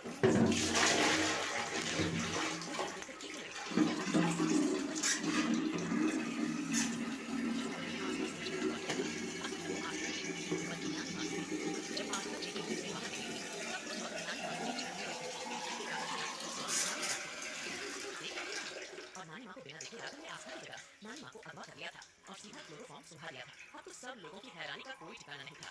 वही नानी माँ इस तरह से अनजान जगह पर इस तरह से इतने सारे लड़कों को अपने सामने देखकर चौंक गई थी। तभी एक लड़का बूढ़ी नानी माँ की ओर देखकर मुंह बनाते हुए बोला, अबे कथे, तू तो कह रहा था कि तू बड़ी खूबसूरत लड़की को उठाकर लेकर आया है, ये किस बुढ़िया को तू उठाकर ले आया? अरे ये नानी माँ है यार, तू उसे कहाँ से ले आया? अब तो नानी माँ उस लड़के की बात सुनकर गुस्से से बौखलाकर बोली, अरे कल्लू है, तू है कौन और तू करना क्या चाहता था मेरे साथ? तुम सारे लोग मिलकर क्या हमारा बलात्कार करना चाहते हो? हाँ रुको, अभी बताते हैं हम तुम्हें कहाँ है। ये बोलकर नानी माँ चारों तरफ देखने लगी थी। तभी नानी माँ की नजर कमरे में रखी कोने में झाड़ू पर पड़ी। नानी माँ जल्दी से उठी और झाड़ू को लेकर उसने राघव और उसके दोस्तों की धमाकेदार धनाई करनी शुरू कर दी। वो सब लोग अब पूरी तरह से इरिटेट हो चुके थे। उन सबका मूड खराब हो चुका था क्योंकि कहाँ तो वह खूबसूरत लड़की को देखना चाहते थे, लेकिन लड़की की जगह उन्हें अब नानी माँ मिली थी। तो उस वक्त उन लोगों का गुस्सा बेहद बढ़ चुका था और ऊपर से नानी माँ ने उनकी धमाकेदार धुलाई करना शुरू कर दिया था। तो वो सब के सब कुछ भी सोच समझ नहीं पा रहे थे और दुम दबाकर वहाँ से भागने लगे। तब तक नानी माँ भी उन लोगों के पीछे पीछे भागने लगी, चीखते चिल्लाते हुए बोली, अरे कल्लू है, हम तुम्हें बताते हैं कि हम क्या चीज हैं। याद रहे शारदा, यूं ही नहीं कहते हैं हमें, अच्छे अच्छे को सीधा कर दिया हमने और तुम कल के आए लौंडे हमारा बलात्कार करोगे। रुको, यह कहते हुए नानी माँ उनके पीछे पीछे दौड़ लगाने लगी थी, लेकिन तब तक राघव और उसके दोस्त वहाँ से बाहर निकल चुके थे और नानी माँ भी धीरे धीरे जैसे तैसे उनके पीछे दौड़ते भागते बाहर तक आ गई थी। और नानी माँ ने लास्ट में वह झाड़ू फेंक मारी और गौर से चारों तरफ देखने लगी, लेकिन नानी माँ के बूढ़े शरीर में इतनी ताकत नहीं थी कि वह ज्यादा देर उन लोगों का पीछा कर पाती। तभी नानी माँ ने चारों तरफ देखना शुरू कर दिया था। ये बड़ा ही अमीर लोगों का इलाका लग रहा था। नानी माँ रोड की तरफ आने लगी और सोचने लगी कि वो करें तो करें क्या। उन्हें तो यह भी नहीं पता था कि सिंघानिया मैचिंग कहाँ है और वह किस मॉल में गए थे। उस मॉल का नाम भी अजीब सा था क्योंकि इंग्लिश में मॉल का नाम था। अब तो उन्हें समझ नहीं आया कि वो क्या करें, इसलिए वो सड़क पर खड़े होकर चारों तरफ देखने लगी और मन ही मन प्रार्थना करते हुए बोली, हे भगवान, बस आज हमारी घोड़ी से हमें मिलवा दे, उसके बाद हम आपसे कुछ नहीं मांगेंगे और अपना ध्यान रखेंगे। ये बोलते हुए नानी माँ की आंखें भर आई हैं। वहीं दूसरी ओर रश्मि, राधिका, रौनक और एंजल मॉल भी थे कि अगर मॉल में आस्था की कुछ खबर मिलती है तो वो लोग अरमान और बाकी सबको इन्फॉर्म कर सकें। आहान और ध्रुव को लड़कियों के पास छोड़कर सुमित, आकाश और अरमान तीनों अबीर सिंह राठौड़ के बंगले पर जा पहुंचते हैं और जैसे ही वो वहां गए पूरा का पूरा बंगला खाली था। तो अरमान के दिमाग में शक था कि जरूर अबीर ने आस्था को कहीं और छुपा कर रखा होगा, इसीलिए वो गुस्से से चिल्लाते हुए एंट्री करता है। अबीर सिंह राठौड़ उसके नौकर को गन पॉइंट पर लेकर उससे पूछता है, अबीर कहाँ है? तब उसके नौकर ने कांपती हुई आवाज में बता दिया था, साहब जी, अबीर साहब तो 2 दिन पहले ही इस शहर को छोड़कर चले गए हैं। वह बड़े मालिक की तबीयत अचानक बहुत ज्यादा खराब हो गई थी और उन्हें अस्पताल में एडमिट करवाना पड़ा, तो इसीलिए वह उनके पास गए हैं। अब जैसे ही अरमान ने यह सुना वह चौंक गया और यह खबर सच है या झूठ, इसलिए उसने अपने एक आदमी को फोन किया। उसके आदमी ने कुछ ही देर में कंफर्मेशन दे दिया था कि अबीर सिंह राठौड़ इस वक्त अपने पिता के साथ दूसरे शहर में है। अब तो अरमान की हैरानी का कोई ठिकाना नहीं था। उसे समझ में नहीं आया कि वो करे तो करे क्या, क्योंकि वो आस्था को हर हाल में ढूंढना चाहता था कि अगर आस्था आज खो जाती है तो अरमान सिंघानिया इस दुनिया को ही आग लगा देगा। उसके दिल में आग लगी हुई थी। दूसरी ओर वह अविनाश ने गाड़ी की स्पीड काफी तेज कर रखी थी और वो आस्था को लेकर तेजी से सड़कों पर चल रहा था। लेकिन तभी सड़क पर चलती हुई नानी माँ को जैसे ही आस्था ने देखा, उसने अविनाश से तुरंत गाड़ी रोकने को कहा और जैसे ही उसने गाड़ी रोकी उसने देखा कि नानी माँ उसके सामने है। नानी माँ ने आगे बढ़कर आस्था को गले से लगा लिया था और घबरा कर बोली, मेरी बच्ची आ गई, जानती है हम तो डर गए थे कि हम यहाँ कहीं खो जाएंगे और हम कहाँ जाएंगे, लेकिन भगवान के घर में देर है, अंधेर नहीं, उसने हमें बचा लिया। ऐसा बोलकर नानी माँ रोने लगी। तब आस्था ने कंफ्यूजन से पूछते हुए कहा, आखिरकार हुआ क्या है आपके साथ, प्लीज बताइए ना, और आप यहाँ कैसे आ गए? अब आस्था के सवाल करने पर नानी माँ ने कहना शुरू कर दिया था, वह हम तुम्हें क्या बताए बेटी, आज तो हम बार बार बचे हैं, हम तुम्हें क्या बताए? तुम जानती हो हम तो मॉल में उस चेंज करने वाले कमरे में कपड़े बदल रहे थे और कपड़े बदलकर जैसे ही हम बाहर आए किसी ने हमारा मुंह बंद कर दिया और हमें यहाँ के किसी घर में ले आए और हमारे साथ वो बदतमीजी करना चाहते थे, लेकिन हमने भी उन्हें झाड़ू से बहुत मारा। वह अपनी जान बचाने के लिए इधर उधर भाग गए। अब हमें समझ में नहीं आया कि हम जाए तो कहाँ जाए, तो इसीलिए हम बस सड़क पर खड़े खड़े यहाँ पर रो रहे थे। अब जैसे ही बिल्कुल नानी अविनाश को हैरानी का कोई ठिकाना नहीं था। इस तरह से इतनी भीड़ भाड़ वाले मॉल में और नानी माँ पर किस तरह से हाथ डाल सकता है? तब आस्था ने नानी माँ को गले लगाते हुए कहा, नानी माँ बस आप ठीक है, मेरे लिए ये ज्यादा इम्पोर्टेंट है, आप क्यों घबरा गए? वो लोग कौन थे? उसके बारे में तो अरमान जी को पता लगा ही है। आप आइए हमारे साथ, हम चलते हैं, सब लोग परेशान हो रहे होंगे। तब नानी माँ अविनाश और आस्था को देखकर बोली, तुम दोनों यहाँ बाहर रुककर क्या कर रहे हो? तुम लोग तो उस मॉल में शॉपिंग कर रहे थे ना? तब आस्था ने अपनी आंखें गोल गोल भटकाते हुए कुछ सोचने के बाद बोली, वो नानी माँ हम आपको ही ढूंढ रहे थे। तब नानी माँ ने आस्था और अविनाश को देखकर कहा, तुम दोनों बाहर रुककर क्या कर रहे हो? तुम तो उस मॉल में शॉपिंग कर रहे थे ना? आस्था ने अपनी आंखें गोल गोल भटकाते हुए कुछ सोचने के बाद कहा, वो नानी माँ हम आपको ही ढूंढ रहे थे। नानी माँ ने कुछ सोचते हुए कहा, लेकिन आप लोगों ने हमें कैसे ढूंढा? आप लोगों को कैसे पता चला कि हम यहाँ हैं? आस्था ने एक नजर अविनाश की ओर देखी। अविनाश ने अपनी आंखों में आस्था को कुछ समझाया। तब आस्था बोली, वो नानी माँ जब वो आदमी चेंजिंग रूम से आपको लेकर कहीं जा रहा था तभी हमें उस लड़के पर कुछ शक हुआ था और जब हम उसका पीछा करने के लिए बाहर आए तभी हमें बाहर अविनाश भाई मिल गए, इसलिए हम दोनों साथ में आपको ढूंढने के लिए जाने लगे। हमने किसी को कुछ बताया ही नहीं और सीधा आपको ढूंढने के लिए यहाँ आ गए और हम उसी की गाड़ी का पीछा कर रहे थे और देखो आप हमें मिल गए। ये तो ताना जी छुपा कि आप हमें मिल गई नानी माँ, अगर आपको आज कुछ हो जाता तो न जाने हमारा क्या होता। ऐसा बोलकर आस्था ने नानी माँ को जल्दी ध्यान से उठा लिया और नानी माँ को गले से लगा लिया और नानी माँ भी रोते हुए बोली, हाँ मेरी बच्ची, एक बार तो हम भी डर गए कि न जाने तुम्हारा अब क्या होगा। लौट पाएंगी या नहीं लौट पाएंगी, अब हमें तुम्हारी गाड़ी ने ढूंढ लिया। हम जानते थे कि हमारी दोनों की गाड़ी में रहेगी। तब नानी माँ आस्था के गले से लगी थी। अविनाश को ध्यान अपने बेटे की समझदारी पर अब महसूस हुआ कि उसकी बहन ने वक्त रहते सारी बातों को बड़ी ही गंभीरता से छुपा लिया था। अब उन्हें शक भी नहीं हो रहा, बस अब उन्हें इस तरह से सारी बातें और विस्तार से जानने का कुछ सबूत दस्तावेज मिल रहा था। अब अविनाश को उन सबूतों को ढूंढने लगे कि आखिर हुआ क्या, लेकिन इतना आसानी से किसी भी बात पर यकीन नहीं करेगा। यह तो अविनाश ही जानता था। वही अरमान जो अबीर सिंह राठौड़ के घर से वापस से एक रात में पहुंचने वाला था, उसका पारा इस वक्त बेहद बढ़ा हुआ था। रह रहकर वो परेशान हो रहा था, उसे बहुत टेंशन हो रही थी, उसे इस वक्त खुद पर भी बहुत ज्यादा गुस्सा था। उससे भी कहीं ना कहीं लापरवाही हुई थी, लेकिन वह सोच रहा था कि इस तरह अचानक से आस्था भला कहाँ जा सकती है। वह आस्था को हर हाल में अपने पास देखना चाहता था, क्योंकि आस्था अकेले नहीं थी, आस्था के साथ उसका बच्चा भी था और अगर आस्था और उसके बच्चे को कुछ हुआ तो इस ख्याल से वह पूरी तरह से गुस्से से भर उठा था। उसने सोच लिया था कि जिसने भी आज उसकी बीवी या बच्चे की तरफ आंख उठाकर भी देखा तो वह उसकी आंखें निकालेगा, किसी को नहीं छोड़ेगा, सब कुछ तबाह और बर्बाद कर देगा। वहीं आकाश और सुमित भी अरमान की सिचुएशन को समझ रहे थे और वह जानते थे कि अगर वक्त रहते अरमान को आस्था नहीं मिली तो न जाने अरमान सिंघानिया कितनी तबाही मचाएगा। दूसरी ओर राधिका और रश्मि काफी ज्यादा परेशान थी। रौनक भी मायूस सी एक तरफ बैठी हुई थी और तब आहान रौनक को इस तरह से मायूस बैठा हुआ देखकर इरिटेट होते हुए बोला, मिस एक तरफ बैठी हुई थी, तुम तो शॉपिंग में इंटरेस्ट ले ही नहीं रही थी। चलो हमने मान लिया बात, शॉपिंग में थी, लेकिन तुम तो लड़की हो, बैठी बैठी तुम कुछ कर ही नहीं रही थी। तुम्हें क्या काम था? तुम्हें काम नहीं कर सकती थी? क्या तुम भाभी को नहीं देख सकती थी?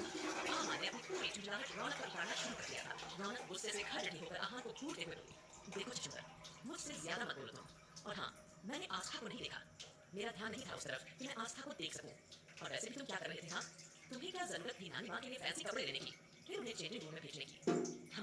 क्या तुम खुद चेंजिंग रूम के बाहर खाली जीरिये नहीं हो सकते थे उनका ध्यान रखने के लिए? तब आहान हकलाते हुए बोला, अच्छा तो तुम चाहती हो मैं लड़कियों के चेंजिंग रूम के बाहर जाकर खड़ा हो जाऊं और ताकि लड़कियां मुझे बिठाई करें? तुम तो चाहती हो कि लड़कियां हर वक्त मुझे मारती रहे ना? यही प्लान था ना तुम्हारा? अब उन दोनों की चूहे बिल्ली लड़ाई देखकर राधिका और रश्मि दोनों ही इरिटेट होकर बोली, अरे बस प्लीज यार चुप करो तुम दोनों। ये क्या लगा रखा है? तुम दोनों ने जब देखो टॉम एंड जेरी की जैसे लड़ते रहते हो। हाँ, तुम जो दादाजी के पास जाकर बैठो। दादाजी को जब से आस्था, नानी माँ और अविनाश के मिसिंग होने की खबर मिली है, तब से वह बहुत ज्यादा परेशान हो गए थे। उनका शुगर लेवल एकदम से ही लो हो गया है, तो इसीलिए उन्हें मॉल के लिए वीआईपी रूम में आराम करने के लिए भेज दिया गया है। और ध्रुव इस वक्त दादाजी को चेक कर रहा था और उनका बीपी नॉर्मल करने की कोशिश कर रहा था। वेल, तब आहान दबी हुई आवाज में बोला, मैं जा रहा हूँ भाभी, लेकिन इस हवा हवाई को तो कुछ कहेंगे नहीं आप, क्योंकि ये तो आपकी लाडली बहन है ना? क्या आपने नहीं देखा? एकदम चुपचाप बैठी हुई थी, तो क्या यह आस्था भाभी पर नजर नहीं रख सकती थी? जाते जाते भी आहान चुटकी सी छोड़ गया था। रौनक घूर कर आहान को देखने लगी। वही रश्मि मन में बोली, हे भगवान, बस जहाँ भी आस्था, नानी माँ और अविनाश जी हो, बस बिल्कुल ठीक हो, उन्हें कुछ ना हो। अब तो मुझे आस्था की बेहद फिक्र होने लगी है। एक तो आस्था माँ बनने वाली है, ऊपर से सिचुएशन में बस उसके साथ कुछ हादसा ना हो गया हो। कहीं रश्मि और राधिका के चेहरे पर फिक्र साफ नजर आ रही थी। वहीं एंजल दूसरे छोर पर बैठी हुई अविनाश का बेसब्री से आने का इंतजार कर रही थी। उसकी आंखों में आंसू भी आ गए थे कि वह सोचने लगी कि ना जाने उसका बॉस अविनाश इस तरह से कहाँ जा सकता है, क्योंकि जानती थी अविनाश बिल्कुल भी गैर जिम्मेदार नहीं था। वह हर एक चीज पहले से ही सोच समझ कर करता था। इस तरह से बिना बताए वह आज तक कहीं नहीं गया था। लेकिन आज जिस तरह से अविनाश का गायब होना कहीं ना कहीं एंजल को बहुत ज्यादा परेशान कर गया था। हालांकि एंजल ने अविनाश से डांट खाने के बाद डिम्पल को फोन किया, लेकिन डिम्पल का फोन स्विच ऑफ आ रहा था। साथ ही साथ उसने उसके घर पर फोन किया। उसके पिता मायूस होते हुए बोले कि डिम्पल का तो पिछले 3 दिनों से कुछ पता ही नहीं चल रहा है, क्योंकि अरमान सिंघानिया ने डिम्पल को गायब करवा दिया था कि कोई भी डिम्पल तक कभी भी पहुंच नहीं पाएगा सिवाय अरमान के।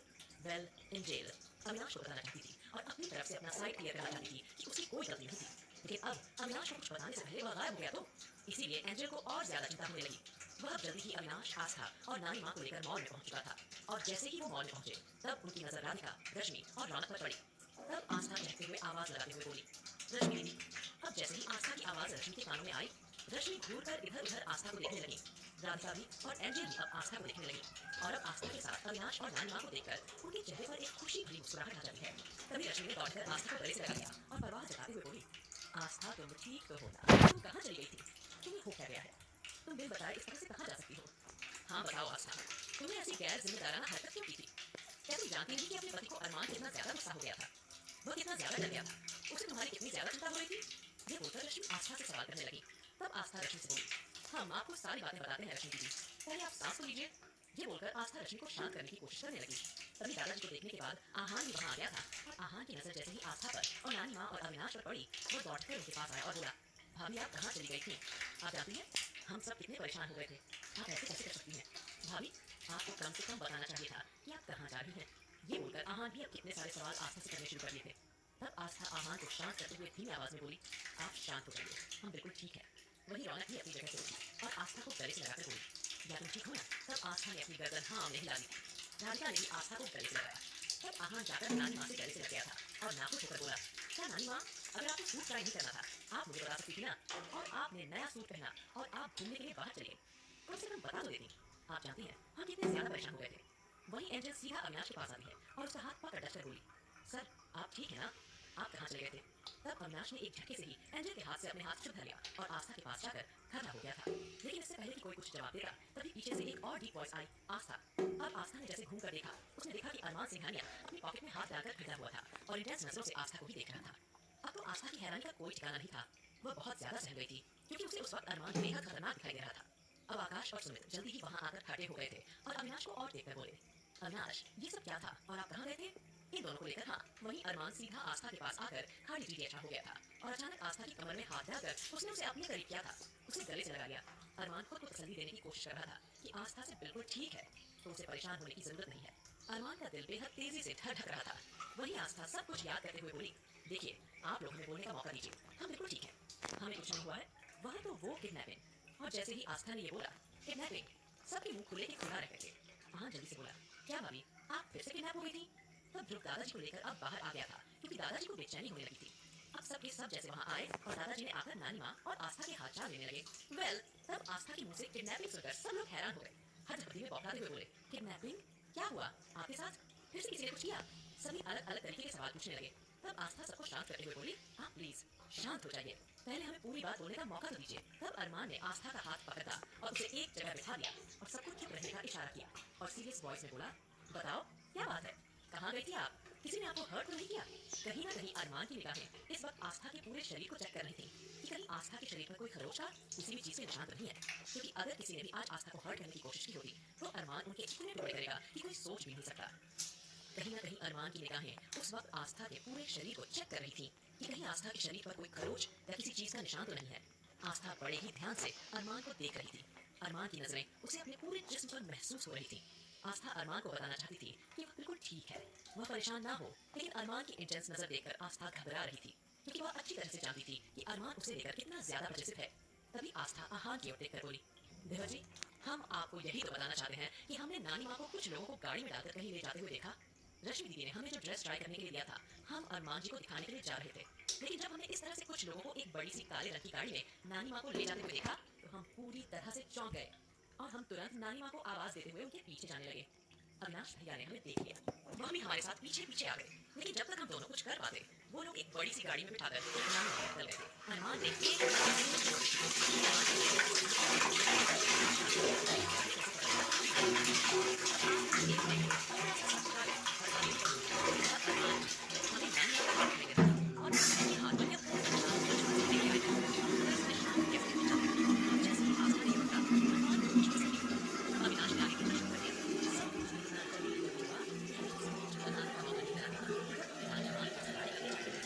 वो गाड़ी हमारी नजरों से गायब हो गई। उसके बाद हम कितने ही देर तक नानी माँ को ढूंढते रहे और फिर हमें लकीली नानी माँ सड़क पर दिखाई दी। उसके बाद नानी माँ ने कहना शुरू कर दिया, हाँ, आस्था बिटिया और अविनाश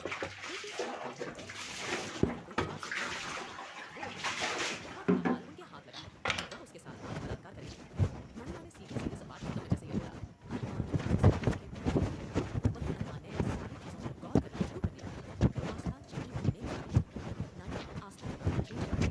इसका मतलब साफ था कि यह कहना भी नानी माँ की गलती आस्था की थी। यह जल्दी सबको समझ गया और सब चौंक कर आस्था की ओर देखने लगे। वहीं आस्था अब थोड़ा सा घबरा गई थी, क्योंकि अगर किडनैपिंग उसके लिए थी तो उसने किसी को क्या बिगाड़ा और उसका सिर्फ और सिर्फ इसके लिए एक ही राजवीर जिंदल। और राजवीर जिंदल को तो पता नहीं रास्ते कैसे एक्सपीरियंस आती है।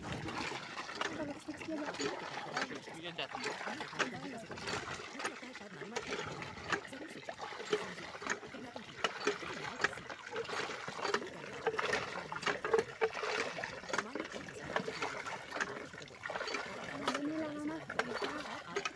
कुत्ते ना कटिंग सारे काटने देखो अपन यही पैसा हम लोगों को यही मानना था ना कि हम अपने परिवार की रक्षा एक जगह बच्चा एक जगह तुम काटता है। शॉपिंग करनी चाहिए। सारी बातें होते हुए देखकर नानी माँ को लगा कि कहीं ये सब लोग झगड़ने ना लग जाए। नानी माँ तुरंत रोक जमाते हुए बोली, अरे आप तो परेशान क्यों हो रहे हो? उन बदमाशों को हमने अच्छा खासा सबक सिखा दिया है। अरे भारी से हमने उनकी कितनी पिटाई की है कि वो अपने से लड़कियों को नजर उठाकर भी नहीं देखेंगे। ऐसे तो थोड़ी ना हो जाते थे। अब जैसे ही नानी माँ ने देखा और कुछ हल्का फुल्का सा बोला,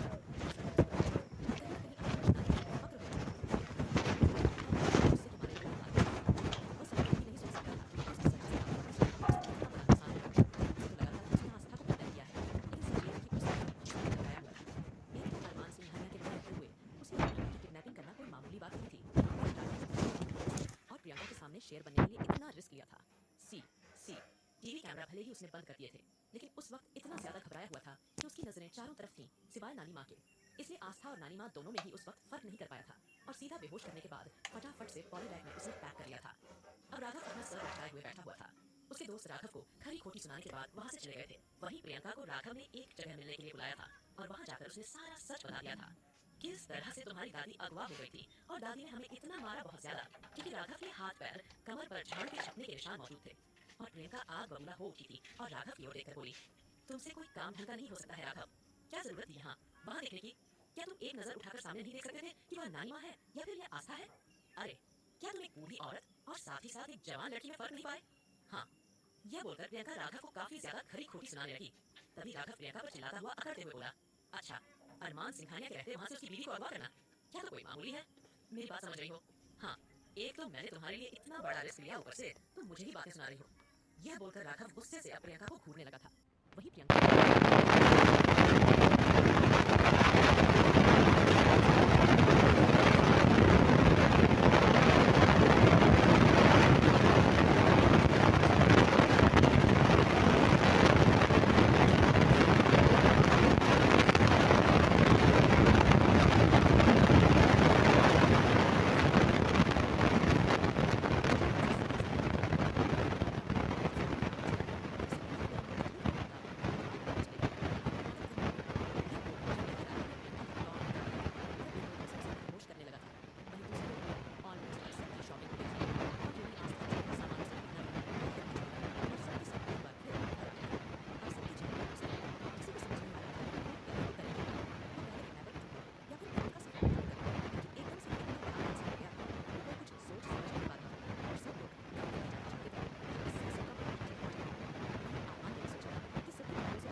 ओर देखता है और मन ही मन में सोच रहा था कि मेरी आफत अपने पति की ताकत आजमाना चाहती है। ये सोचते हुए अरमान भी दादाजी के पास गया और मदद के साथ दादाजी आप भी चले तैयार हो जाए और उस वक्त नासिर बदतमीजी कर रहा है, उसके लिए मैं आपसे माफी मांगता हूं। जैसे ही अरमान ने यह बोला सबकी आंखें बाहर निकल कर तैयार थी। अरमान सिंघानिया और माफी का कोई लेना देना नहीं था, लेकिन आंसू प्यार नहीं लगा। अरमान सिंघानिया को माफी मांगने लगा था। अरमान के मुंह से माफी सुनते ही दादाजी के चेहरे पर बड़ी सी मुस्कुराहट आ गई और आगे बढ़ गए क्योंकि अरमान ने गले से लगाया था और अरमान ने बदले में दादाजी को गले से लगा लिया। एक पल के लिए सभी की आंखें नम हो गई थीं। अरमान अरमान बहुत कम अपने इमोशंस दिखाया करता था। वहीं अरमान ने दादाजी को गले से लगाकर उनके कान में फुसफुसाते हुए कहा, आपका बहुत बहुत धन्यवाद दादाजी। आप आस्था जैसी लड़की को मेरी जिंदगी में लेकर आए। मनुष्य प्यार क्या होता है, इमोशंस क्या होता है, मैं कभी समझ नहीं पाता। अरमान ने दादाजी को गले लगाया और उनके कान में फुसफुसाते हुए कहा, आपका बहुत बहुत धन्यवाद। आपकी वजह से आस्था जैसी लड़की मेरी जिंदगी में आई, वरना शायद प्यार क्या होता है, इमोशंस क्या होते हैं, मैं कभी समझ नहीं पाता। ये बोलकर अरमान ने दादाजी के लिए अपने इमोशंस जताए। अब तो दादाजी की आंखों में खुशी के आंसू आ गए थे। तभी सबके इमोशनल माहौल को दूर करने के लिए आहान और ध्रुव ने एक दूसरे को देखा। आहान बनावटी रोने की एक्टिंग करते हुए बड़बड़ाया, मुझे तो कोई इस घर में प्यार नहीं करता। एक लौटे मेरे दादाजी थे, वह भी अरमान भाई ने छीन लिया। अब मुझे कौन प्यार करेगा? ये कहते हुए आहान की नजर रौनक की तरफ गई। रौनक ने झट से अपना मुंह दूसरी तरफ फेर लिया। वह आहान को किसी भी तरह का कोई लिफ्ट नहीं दे रही थी क्योंकि रौनक को लग रहा था कि आहान ने उसकी जान बचाने के लिए उसके साथ जिस्मानी रिश्ता बनाया है, तो शायद इसीलिए वह अब उस पर तरस खाकर उससे शादी करना चाहता है। लेकिन रौनक ये बिल्कुल भी नहीं चाहती थी। रौनक एक सेल्फ डिपेंडेंट लड़की थी जिसे आज तक कभी किसी का कोई एहसान नहीं लेना पड़ा था। उसने अपनी जिंदगी अपनी शर्तों पर जिया था। लड़कों जैसा उसका लाइफस्टाइल था, लेकिन हादसे ने उसे पूरी तरह से तोड़ कर रख दिया था। फिर भी वह अपनी सेल्फ रिस्पेक्ट नहीं खोना चाहती थी और न ही आहान को खुद पर तरस खाने का मौका देना चाहती थी। इसीलिए वह उसे लगातार इग्नोर कर रही थी। हाँ, अगर इस हादसे से पहले आहान उसे शादी के लिए प्रपोज करता तो हो सकता था कि रौनक उसे हाँ कह देती। लेकिन अब सिचुएशन पूरी तरह से बदल चुकी थी। अब यह सुनकर कि टाइगर मारिया और देव वापस आ रहे हैं, सभी लोग रिलैक्स हो चुके थे। वे जानते थे कि उन लोगों को जो भी काम दिया जाए आसानी से वह काम कर लेंगे और उन किडनैपरों को भी ढूंढ निकालेंगे। इतने में वे गांव से भी वापस आ जाएंगे। वहीं अविनाश आस्था के पास गया और धीमी आवाज में बोला, गोरी, तुम्हें किसी के लिए भी ज्यादा कुछ सोचने की जरूरत नहीं है और तुम अच्छी तरह से जानती हो कि हमारी जंग किसके साथ है। वह इंसान कोई मामूली इंसान नहीं है, वह शैतान है, एक दरिंदा है और उसे हम इतनी आसानी से नहीं हटा सकते। अगर वह कोई नॉर्मल इंसान होता तो हम उसे कब मार चुके होते। लेकिन उसे मारने के लिए हमें अच्छी खासी साजिश रचनी पड़ेगी। उसके बाद ही हम उसकी जान ले पाएंगे। अभी फिलहाल के लिए तुम अपना मुंह ठीक करो और हमें इस बात की खुशी मनानी चाहिए कि हमें उसके ठिकाने के बारे में पता लग चुका है। अभी फिलहाल हम गांव चलने की तैयारी करते हैं। अविनाश बड़े ही धीमे स्वर में आस्था को यह बात समझा रहा था जिससे उनकी बात कोई नहीं सुन पाया। लेकिन अरमान आस्था के चेहरे के हर एक्सप्रेशन को नोटिस कर रहा था। कहीं न कहीं अरमान को शक हो गया था कि उसकी बीवी उससे छुपा रही है और यह शक ही काफी था अरमान सिंघानिया के ऑब्सेशन को हवा देने के लिए। अब जल्दी ही सब लोग अलग अलग गाड़ियों में जाकर बैठ गए थे। जानबूझकर दादाजी ने रौनक, आहान और ध्रुव को एक गाड़ी में बिठा दिया। रश्मि आकाश के साथ थी और राधिका, नानी माँ और सुमित एक गाड़ी में थे। दादाजी अलग गाड़ी में थे। साथ ही साथ घर के कुछ नौकर भी साथ चल रहे थे ताकि वहाँ पर किसी तरह की कोई परेशानी ना हो। स्पेशली खाना बनाने के लिए शेफ साथ चल रहे थे क्योंकि गांव में जाकर उन्हें अपनी पसंद का खाना टाइम टू टाइम मिलता रहे। इसीलिए कुछ शेफ साथ ही साथ एक दो गार्ड दादाजी के साथ थे और अरमान अपनी बीवी के साथ अकेला सफर कर रहा था। एक गाड़ी पूरी तरह से आस्था के खरीदे हुए शॉपिंग के सामानों से भर उठी थी। हालांकि अरमान इतनी सारी शॉपिंग देखकर चिढ़ रहा था, बेचैनी से सोच रहा था, न जाने इस आफत के कितने सारे दोस्त हैं। साथ ही साथ उसे जलन भी हो रही थी। लेकिन फिलहाल आस्था की खुशी के आगे वह मजबूर था, वरना अब तक तो सारे गिफ्ट बाहर भेज चुका होता। जल्दी ही सफर शुरू हो चुका था। वहीं दूसरी ओर अबीर सिंह राठौड़ को जब इस बात की तसल्ली हो गई कि उसके पिता बिल्कुल ठीक हैं, तो पूरे एक हफ्ते के बाद अबीर सिंह राठौड़ लौट आता है और जैसे ही वह अपने मैंशन में लौट के आया उसे पता चल चुका था कि अरमान सिंघानिया उससे मिलने के लिए आया था। साथ ही इस बात के बारे में पता चल चुका था कि वह आस्था को ढूंढते हुए आया था। तो यह बात अबीर को काफी ज्यादा हैरान कर गई थी कि आखिरकार आस्था इस तरह से कहाँ जा सकती है। और फिर जल्दी ही वह सिंघानिया मैंशन गया। वहाँ जाकर उसे पता चल चुका था कि सभी लोग मैडम के गांव गए हैं। तब अबीर ने सोचा कि आखिरकार आस्था का गांव कहाँ हो सकता है और अगर आस्था किडनैप हो गई थी तो वापस कैसे मिली। कहीं न कहीं अबीर के दिमाग में इस वक्त इतने सारे सवाल चल रहे थे और अपने सवालों का जवाब पाने के लिए अबीर सिंह राठौड़ ने भी अब गांव जाने का फैसला कर लिया था। लेकिन उससे पहले उसे गांव का पूरा पता चाहिए था। उसे पूरा अगर कहीं मिल सकता था तो वह आस्था के मामा मामी यानी मनोज और सीमा के घर। तो इसीलिए अबीर सिंह राठौड़ सीधे तरीके से अब प्रियंका के घर निकल चुका था। वहीं दूसरी ओर प्रियंका ने अपनी माँ सीमा को भी बता दिया था कि इस तरह से राघव की किडनैपिंग फेल हो गई है। तो वह भी अपना सर पर दुपट्टा बांधे बैठी हुई थी क्योंकि इस वक्त उसके सर में काफी ज्यादा दर्द हो रहा था। वहीं प्रियंका पूरे 3 घंटे तक राघव को खुश करने के बाद अपने घर आई थी। उस वक्त बहुत ज्यादा थकी हुई थी। सीधा वह अपने बिस्तर में घुस गई थी और सो रही थी। लेकिन अबीर सिंह राठौड़ जिसने बहुत पहले ही प्रियंका के मामा मामी के बारे में सब पता लगा लिया था और साथ ही साथ इस बात के बारे में पता चल चुका था कि किस तरह से किन हालातों में आस्था की शादी अरमान से हुई थी। तो इसीलिए वह सीधा वहां आ गया था। मनोज जी उस वक्त अपने घर पर नहीं थे, वह अपने किसी काम से बाहर गए हुए थे। अब जैसे ही अबीर ने दरवाजा खटखटाया, सीमा झल्लाते हुए दरवाजा खोलने लगी। उसे लगा कि जरूर प्रियंका के पापा दोपहर का खाना खाने के लिए घर आए होंगे। उसकी मुलाकात अभी तक अबीर से नहीं हुई थी। हालांकि प्रियंका ने अबीर को देखा था, लेकिन सीमा जी अबीर को नहीं देख पाई थी। अब उनका सर दर्द अबीर को देखकर ही गायब हो गया था और वह तुरंत अपने सर के दुपट्टे को खोलकर साइड में रखते हुए अदब से बोली, जी आप कौन हैं और आप किससे मिलने के लिए आए हैं? अबीर को देखते ही सीमा की लैंग्वेज पूरी तरह से बदल गई थी। अबीर के साथ कितने सारे बॉडीगार्ड थे जो उसके पीछे खड़े हुए थे। अब अबीर सीमा को देखकर कड़क आवाज में बोला, मुझे प्रियंका से मिलना है। अब जैसे ही सीधे सीधे अबीर ने एकदम सपाट लहजे में प्रियंका का नाम लिया। सीमा तो अपने सपने बुनने लगी थी, जैसे कि प्रियंका और अबीर दोनों एक साथ हों, दोनों की शादी हो रही है, दोनों के छोटे-छोटे बच्चे हो गए हैं। जल्दी ही उसने प्रियंका की शादी अबीर के साथ प्लान कर ली थी और साथ ही साथ उनके बच्चे भी सोचने लगी। अब सीमा को इस तरह से सोचते हुए देखकर अबीर ने अपने सीधे हाथ की चुटकी उसके सामने बजाई और सीरियस एक्सप्रेशन से बोला, हेलो मैडम, कहाँ खो गई हैं? क्या आपको सुनाई कम देता है? मैंने बोला, मुझे प्रियंका से मिलना है। प्रियंका यही रहती है ना? पर तब जल्दी से सीमा अपने पास से बाहर निकली और झूठी मुस्कुराहट के साथ बोली, जी प्रियंका है, अंदर आइए दामाद जी। अपने ख्वाब के अनुसार उसने अबीर को दामाद कहा। अबीर घूर कर सीमा को देखने लगा था। तभी जल्दी से सीमा अपनी बात बदलकर हड़बड़ाकर बोली, मेरा मतलब है आपने अपना नाम नहीं बताया ना, तो बस इसीलिए मेरे मुंह से निकल गया। तब अबीर बोला, मेरा नाम अबीर सिंह राठौड़ है। अब जल्दी ही अबीर का नाम सुनने के बाद ही सीमा को तो लगने लगा था कि कितनी बड़ी शख्सियत यहाँ आई है, इसीलिए वो फटाफट से प्रियंका को उठाने के लिए जा पहुंचती है। लेकिन प्रियंका तो राघव के साथ रोमांस करने के बाद काफी हद तक थकी हुई थी, तो इसीलिए उसका बिल्कुल भी उठने का इरादा नहीं था। लेकिन फिलहाल जब सीमा ने सीधा पानी का भरा हुआ जग उठाकर अपनी बेटी के मुंह पर दे मारा था, प्रियंका झुककर उठ बैठ गई। माँ, आखिरकार आपकी प्रॉब्लम क्या है? आपका दिमाग खराब हो गया क्या? आपको दिखाई नहीं देता? मैं सो रही थी। क्यों उठाया आपने मुझे? हाँ, प्रियंका चिल्लाकर सीमा से बोलती है, वही सीमा प्रियंका को शांत करते हुए, कोई सुन लेगा। अब प्रियंका की मां को देखकर गुस्से से बोली, कौन सुनेगा? आपको हो क्या गया है? ये क्या बहकी बातें कर रहे हो? क्या आप पर कोई प्रेत का साया नहीं आ गया? प्रियंका की बात सुनकर उसकी मां गुस्से से उसकी तरफ देखकर बोली, चुप हो जा, नालायक चुप हो जा। तुझे पता है कितना हैंडसम सा लड़का तुझसे मिलने के लिए आया है? वो तुझसे मिलना चाहता है। चल फटाफट से बाहर चल। अब जैसे ही सीमा ने ये बताया, प्रियंका हैरान हो गई कि उसे मिलने के लिए कौन आ गया? राघव से तो अभी 3 घंटे में मिलकर आ रही है। तो भला कौन आ सकता है उसे मिलने के लिए? फटाफट से उसने चेंज किया। सीमा ने खुद सेलेक्ट कर उसे कपड़े दिए थे। कपड़े काफी ज्यादा एक्सपेंसिव और रिवीलिंग थे। तब प्रियंका घूर कर अपनी मां को देखते हुए शक भरी नजरों से देखकर बोली, ये सब क्या है? मां, आप मुझे ऐसे कपड़े क्यों दे रही हैं? मैं कोई पार्टी में बोलने जा रही हूँ। तब सीमा उसे चुप कराते हुए बोली, जस्ट शट अप। जैसा कह रही हूँ वैसा कपड़े पहन और बाहर आ जा।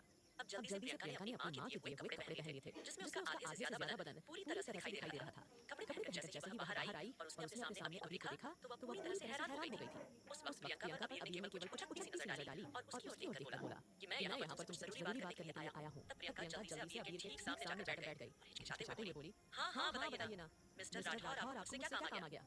कहीं ना कहीं अबीर को देखकर प्रियंका की नीयत पूरी तरह से फिसल रही थी, क्योंकि वह अच्छी तरह से जानती थी कि अबीर सिंह राठौर कितना ज्यादा अमीर आदमी है और कितना ज्यादा हैंडसम है। अगर अरमान के पास कोई सबसे ज्यादा हैंडसम और अमीर है तो सिर्फ और सिर्फ अबीर सिंह राठौर है। तब अबीर बोलता है, आगे की स्टोरी जानने के लिए सुनते रहिए पॉकेट एफएम दोस्तों। अबीर को देखकर प्रियंका की नीयत पूरी तरह से फिसल रही थी, क्योंकि वह अच्छी तरह से जानती थी कि अबीर सिंह राठौर कितना अमीर आदमी है और कितना हैंडसम है।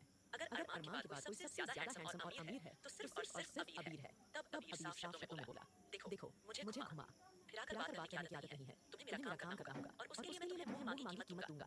तब प्रियंका की आंखों में चमक आ गई थी। सीमा तो हवा में उड़ने लगी थी और बिना अबीर की पूरी बात सुने तुरंत बोल पड़ी, हाँ साहब जी, ये आपका सारा काम करेंगी। बोलिए क्या काम है आपको? अब प्रियंका घूरकर अपनी मां को देखने लगी, क्योंकि उसकी मां के चेहरे पर लालच साफ दिखाई दे रहा था। अबीर बिना भाव के बोला, आपकी बेटी को कुछ दिनों तक मेरी गर्लफ्रेंड बनने का नाटक करना पड़ेगा। जैसे ही अबीर ने यह कहा, प्रियंका हैरान हो गई। वहीं सीमा तो हैरानी से अपनी आंखें मसलने लगी थी और अपने कान मसल कर चेक कर रही थी कि कहीं उसने कुछ गलत तो नहीं सुन लिया। तब अबीर एरोगेंट वॉइस में बोला, देखो मैं चाहता हूं कि प्रियंका की गर्लफ्रेंड बनकर आस्था के गांव में चले। अब आस्था का नाम आने पर सीमा हैरान हो गई। वहीं प्रियंका के दिमाग में इस वक्त खिचड़ी पक रही थी और वह बिना देरी किए बोली, ठीक है मुझे मंजूर है, अब बताइए कब और चलना है? और मैं चलने के लिए तैयार हूँ। तब अबीर बोला, तुम्हें अपने गांव का रास्ता पता है ना? तब सीमा जल्दी से बोली, उसकी फिक्र मत कीजिए, मैं इसके फोन में लोकेशन सेव कर दूंगी, डोंट वरी। क्योंकि सीमा दो बार मनोज जी के जोर देने पर गांव में गई थी, तो उसे अच्छी तरह से गांव का रास्ता पता था।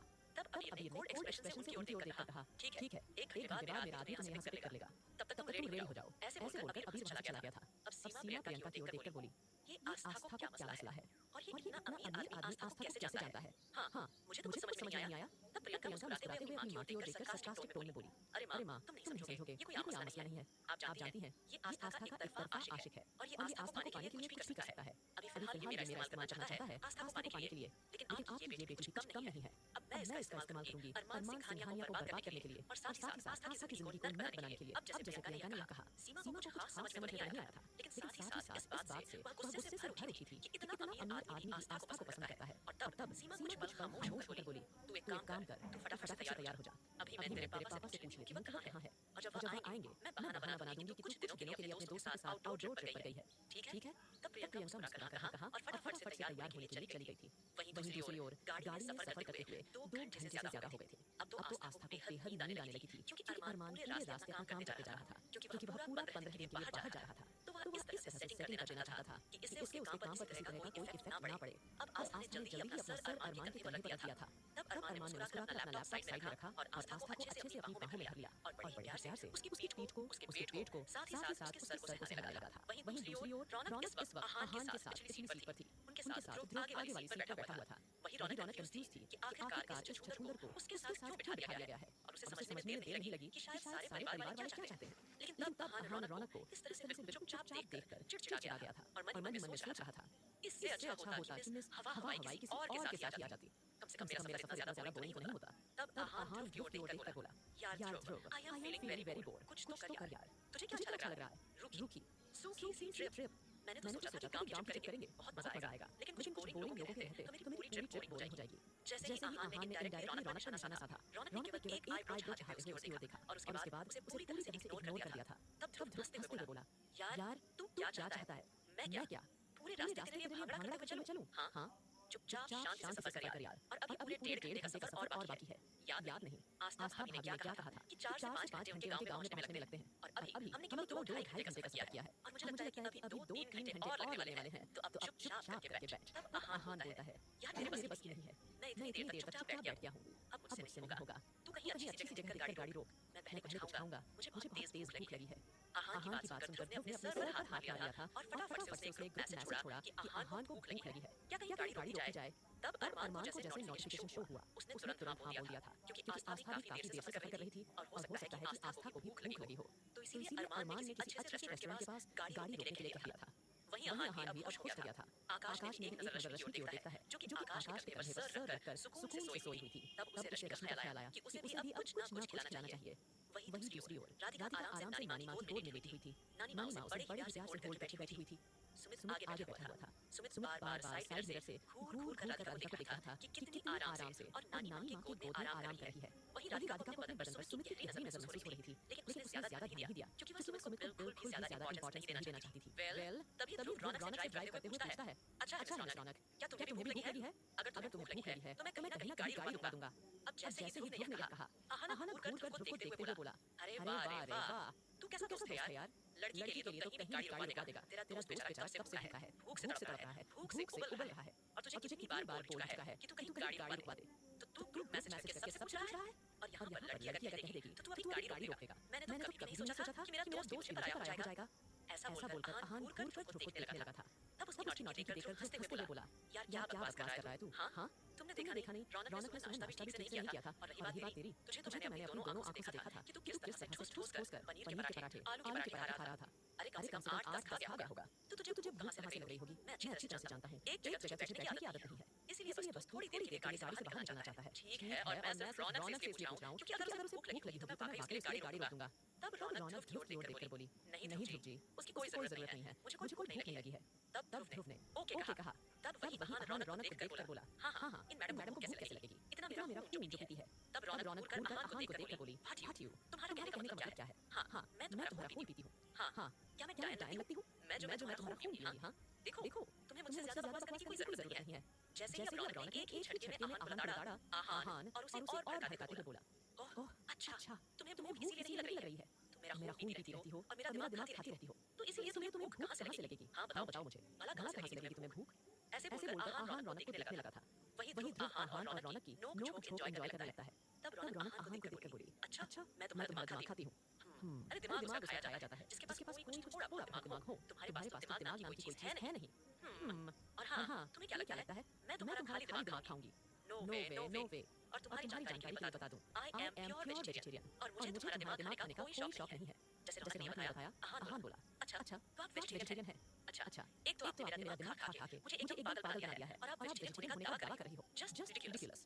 पता नहीं पता आज नहीं की आज की लड़कियां लड़कियां खाना खाना वाना तो वाना तो खाती खाती नहीं है नहीं है बस बस अपने अपने बॉयफ्रेंड का बॉयफ्रेंड का या या अपने अपने पतियों पतियों का का दिमाग दिमाग खाता खाता रहती है रहती है अब अब जैसे ही जैसे ही आहान ने आहान ने बातों बातों में रौनक को अपनी गर्लफ्रेंड कहा रौनक गुस्से से तमाते हुए देखकर बोली just just shut shut up up कौन कौन बॉयफ्रेंड बॉयफ्रेंड कौन कौन पति पति देखो देखो मैं मैं तुम्हें तुम्हें पहले भी समझ चुकी हूँ और मैं तुम्हें अब भी समझा रही हूँ मेरा मेरा तुमसे कोई रिश्ता नहीं है और तुम्हें और क्या तुम्हें लगता क्या है लगता है मैं तुम जैसे जैसे सुंदर को अपना बॉयफ्रेंड बनाऊंगी in your in your dreams dreams इसके इसके सपने सपने देखना देखना तो छोड़ दो समझे समझे तुम तुम मैं तुमसे किसी भी कीमत पर शादी नहीं करूंगी और बॉयफ्रेंड वो भी तुम्हें नो वे अरे अगर मुझे कोई बॉयफ्रेंड बनाना ही होगा तो मैं ध्रुव जी को बना लूंगी पर तुम्हें तो बिल्कुल भी नहीं अब जैसे ही रौनक ने बातों ही बातों में ध्रुव का नाम लिया ध्रुव की आंखें तो हैरानी से फैल गई थी वह आहान गुस्से से भर उठा था ध्रुव आहान को देखने लगता है और आहान आंखों ही आंखों में ध्रुव को देखकर ये बोल रहा था मानो कि वह सब कहना चाह रहा हो एक बार गाड़ी रुकने दे तुझे तो मैं तब बताता हूँ आहान के इशारों का मतलब समझकर ध्रुव जोरों से हंसने लगता है वहीं दूसरी ओर आगे की स्टोरी के लिए सुनते रहिए पॉकेट एफएम दोस्तों आहान ने आंखों ही आंखों में ध्रुव को देखकर यह कहा था